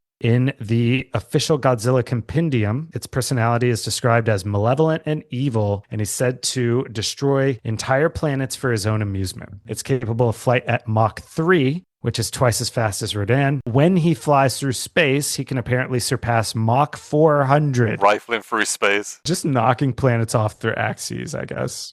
His most famous ability is his highly destructive gravity beam, also called lightning beam or zero gravity beam. Those are the lightning bolt shaped blasts that he just shoots from any of his three heads, synchronously and asynchronously. This ability is supposedly equal in strength to Godzilla's atomic breath. Similar to Rodan, Ghidorah can produce incredibly powerful wind gusts by flapping his wings. He's able to slam and constrict enemies with his necks. And as with seemingly all kaiju, he's highly durable, being able to resist Godzilla's breath and pretty much all military weaponry. This is also due, however, to an apparent ability to manipulate gravity and magnets, which provide him with a protective magnetic body casing. According to the definitive edition Godzilla Introduction and Godzilla Monsters Anatomical Encyclopedia, Ghidorah also has a litany of other notable abilities, including additional brains, attacking brains in its heads, Ghidorah brains at the bases of his necks, and a single secondary brain in his torso. Ooh. He has sharp-scaled talons,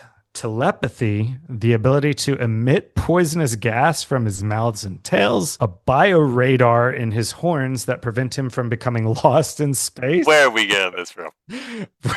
Sam, we're getting it from the Godzilla Monsters Anatomical Encyclopedia, of course. Okay, fair enough.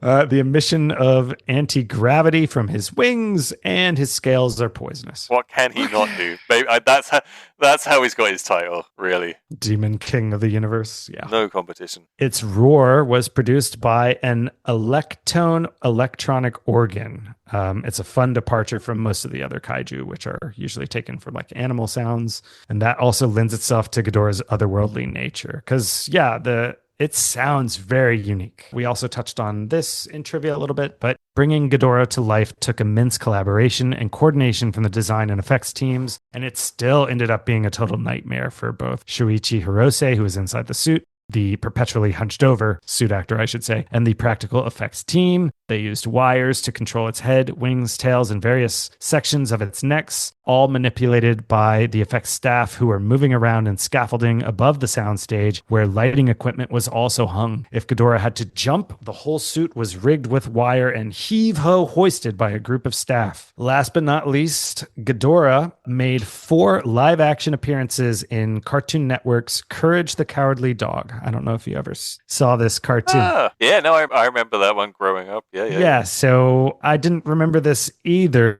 but apparently Courage would sometimes open a door, maybe to escape a situation or something, and then you'd see a few seconds of stock footage from this movie. Oh, I see. Of Ghidorah like behind the door, just screaming. Yeah. And terrifying in action. Yeah. Yeah, and that would make Courage shit his pants and slam the door. Close the door. Yeah. So those are our 4 absolute brutes of opponents. And who are you supporting this time, Sam? So of those 4, I think it's pretty easy to drop Mothra. The commendable effort in being the arbiter and the mediator, but I don't think, and fighting, but not that kind of wildly compelling after that. Rodan, somewhat of a similar story, some good moments, but frankly a bit of a background kaiju in this. So then it's Ghidorah for their just uniqueness, nerve, and talent. But I think I have to give it to the G-Man. Wow. Because the character development of Godzilla. It's finally happening. Yeah.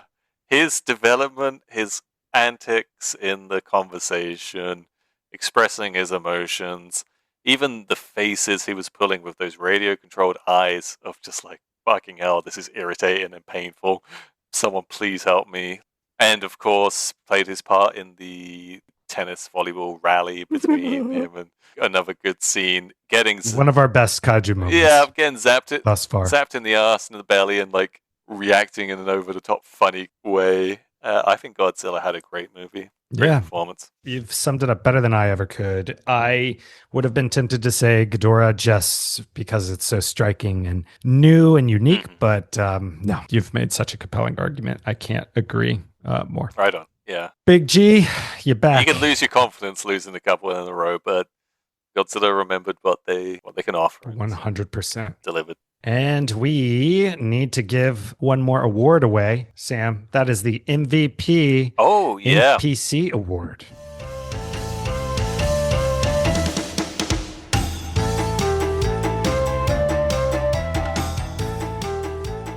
So this award goes to any very bit part character in this movie who really has very little, if any, effect on the narrative. Just kind of gets a chuckle from us or really resonates with us, perhaps for other reasons. Previous winners, the Budapest Orchestra. Yep, the Unseen Budapest Orchestra. Miniature tanks in the second one, was that it? Or I think it's the soldiers. soldier models. Okay. Yep. Miniature soldier models. I'll update that. The overly zealous Coast Guard who stops Kong from entering Japan's waters. And then The shaman on the beach warding against Mothra's egg. yes, right on. But yeah, like I found it a bit more difficult, but then came to me like an epiphany. I'm going to go for the butler on the airplane, the servant, I should call him a servant, on the airplane from Selgia. Selgia, thank you so much. Just because of his presentation in the Renaissance Elizabethan courtly kind of attire with a ruff, but also just on this airplane. It's easy to forget that you get to see these costumes and these fictional lands because so much more else is happening in this movie. But it's a really splendid part of the movie, the costumes. And the assassin has I prefer the assassin's costume, but he plays an actual role in the movie. So I'm going to give it to the butler, the servant on the flight. Okay, Sam. Well, I love you and I respect you, and you're a dear, dear friend to me, but I want to come through the screen and strangle you right now because, Sam, there's no other option. It's the Selgian guards in the uncle's house. Oh, you go for the guards, yeah. Marching back and forth with their fezzes. There are 3 of them. They look like 6-foot tall Oompa Loompas. Yes, they're either spray tan Japanese actors, foreign actors, or a mix of both. They have white gloves on. They're holding what look like wooden single-shot rifles or BB guns. They're wearing long white pants. They have little booties with upturned toes. But okay, so here's the thing. We're giving it to the costume is what we're giving it to, right? Well, no. I would... Either way, I think we're splitting the difference here. Perhaps. But I would more than happy to go with the guards. Yeah. Because I'm giving it to the costumes. Absolutely. Yeah. And they're from the same country. Right. I have more here. These booties have upturned toes, so they're like little Moroccan slippers. Yeah. They've got red jackets that go down past their knees with white It's trim. very Middle Eastern Arabic kind of base. Yeah. So you called these what did you call their hats? Like a fez. Fezzes. See, I mean, maybe they are fezzes, but I thought fezzes were like kind of shorter and like little stubbier rounded ones. Okay. But these looked like similar conical hats. They're conical. Yeah, I wrote down Santa Claus hats, but without the little white puffball on top. Yeah. They don't speak, but there's at least one of them at the back of the frame who's ostensibly guarding the door to Princess Moss's political rival's office. That's her uncle. Yeah. But he's pacing back and forth over a span of like 4 feet tops. This whole scene's a work. The director is like, your God's marches back and forth. Yeah. Better fucking do it. And he does. Yeah. Yeah, absolutely. I'm willing to concede this to him. I guess what I'm going to do to comfort myself is say that, it's going ostensibly to this gentleman, but really it's to Selgia as a people. Costumes. And their costume and their fashion. Yeah. Yeah, they go hard on the Middle Eastern, Elizabethan, Arabic, Moroccan design. Which, again, we are dealing with like 1960s Japan. Everyone else is very much in Western suits and attires, as you would expect to see. Yes. All right. Well, I'll add Selgian guards to our Google Doc, but I'll make a point to bold the word Selgian there.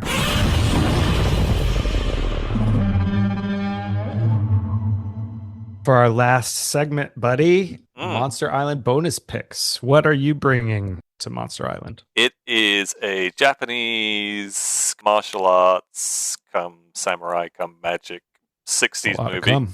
Yeah, sure is. It is 1966. Might need to cut that one. Might need to, yep. So 1966 is Magic Serpent. Ooh. And you can watch this. You can watch this on YouTube. It does get interrupted slightly by the people that are presenting you the movie, but you can watch the whole movie on YouTube. When you watch it, you're going to get a really entertaining 60s martial arts samurai magic movie with its own kaiju in it. There is a magic serpent who's got fire breath. There's others later. Like, you're going to see really hilarious special effects going on in this movie where the protagonist has his head chopped off, but it flies away and It laughs at the assassins who's done it, like some really hilarious and entertaining special effects going on. Mm. But as you watch this movie, you quickly realize that you are watching Star Wars. I mentioned earlier when we talked about Kurosawa, like anyone who takes any interest in movies knows George Lucas adored Kurosawa movies. And I can remember watching a DVD when DVDs were a thing, and they had the extras about a Kurosawa movie called The Hidden Fortress. And that's where he got the inspiration for C-3PO and R2-D2 as having like these non-special characters who actually tell you the whole story. Anyhow, if you watch The Magic Serpent and you just think of Star Wars, you can see how George Lucas was kind of influenced for it. The story is this coup at this royal family. An uncle kills his brother, becomes the new leader, but the power behind him is this large black magician figure. The son managed to escape and is trained by this mystical old man to become a warrior, and turns out that this mystical old man who is a teacher also taught the bad guy, right? Just like Darth Vader and Luke Skywalker. There is another family connection to this Darth Vader-esque person. Turns out they have a daughter they didn't know about. Okay. Is in this movie. And then you just see like they're having katana fights, and it's like that's a lightsaber fight. And as they're having these fights, they are moving the scenery. They're knocking over fences using their magical powers, which is basically the Force. So it's really cool to basically just be watching Star Wars through a slightly different kind of story setting. But at the end, very much at the end as well, you get three kaiju. You get the Magic Serpent, who is one-headed Ghidorah, and then you get a toad kaiju which shoots water, and a spider kaiju as well. That sounds like a blast. So I have a book this time. I am reading Plotting and Writing Suspense Fiction by Patty Highsmith, Patricia Highsmith. She is the author of Strangers on a Train, the Tom Ripley series. So that's the talented Mr. Ripley and others, and many other books and stories besides. And I have nothing but good things to say about this book. It is pleasantly honest and conversational, as I expected it to be. The prose is very economic. I don't feel like I'm wasting my time like I do with pretty much any self-help book, quote unquote. I mean, I write a little fiction in my spare time sometimes. I find it very fun. And no offense to anyone who self-help books work for, but they just are not my thing. They do not appeal to me. And at the risk of sounding like a complete asshole, I always, at least in my head, this is totally my opinion, if I see a self-help book, I'm like, maybe I could just help myself. I don't know if I need you to tell me these things. Yeah, that's the thing. It's that feeling of like, I don't need you to tell me. And it's easy to see how they kind of turn into fads as well. I look at them very cynically, maybe. There's something here that is way beyond that, though, because this is a professional training guide. It's a professional talking about their method. And I had a similarly great time reading Stephen King's On Writing back in college. But this one, coming at it as an adult, it's great. It's endearingly pragmatic. There's a section on first pages and first lines, which I really appreciated and loved, because she literally counts the number of lines per paragraph on a first page and makes a case for how many lines might turn off a reader who, might not want to get into your book. So get to the fucking point, newbie, basically. It doesn't do it as much as like Stephen King's book did, which was, I guess, part memoir as well. But we do get a few brief glimpses into her crotchety, peculiar, fascinating, exotic, and frugal life. For example, she won a very prestigious award for the first Ripley novel, I believe, and she hung it in her bathroom above her toilet because she thought that awards look less pretentious in bathrooms. Kate Winslet keeps her Oscar for the Titanic's in her book. Yeah, I like that. Yeah, I mean, it's just a fun little read. It's very short. It's only like 120 pages. I'm taking it in like really tiny bits. I'm just reading maybe 10 pages a day. Yeah. Focusing hard. Yeah, so for anyone who has any interest in writing and craft, or if you just really like Patricia Highsmith's stuff, then give it a look. Is well worth your time. That'll do it, Sam. What's the next one? Do you know the name for the next Oh, movie? yes, have I no idea. do. Next time we have our first glorified rematch, Right on. Sam. We are heading into space Yes. to fight Ghidorah once more on his home turf. Okay. And that will take place in 1965's Invasion of Astro Monster. Two movies from like how about a giant moth to how about we go into space and invade a different monster's planet and destroy Oh, yeah, it. man. like we're moving forward quite quickly now. Color me excited. We might even be inspired Yeah. to dance based on what we see next week. So, if anyone who listened all the way through, thank you for doing so. A task is like being the actor for Ghidorah bent over. Right. Our Sysphean effort and yours for listening to it. So anyone who listened, thank you. And if you ever feel so inclined, please leave a review for us on whatever podcast app you're using. 5 stars would be awesome. Also, if you ever want to get in touch with us, please shoot an email over to gspotpod@gmail.com. That is GEE spotpod.com. All right. Well, Sam, it was a lot of fun. It was. Really good movie. As soon as I watched it, I was ready to talk about it. Yeah, man. Hopefully the next one's just as good. Yes. And praise be to Ghidorah, Demon King of the Universe. Demon King, yeah, and all the other titles, yes. Right on. Until then. Yep. See you next time. Watang. Watang.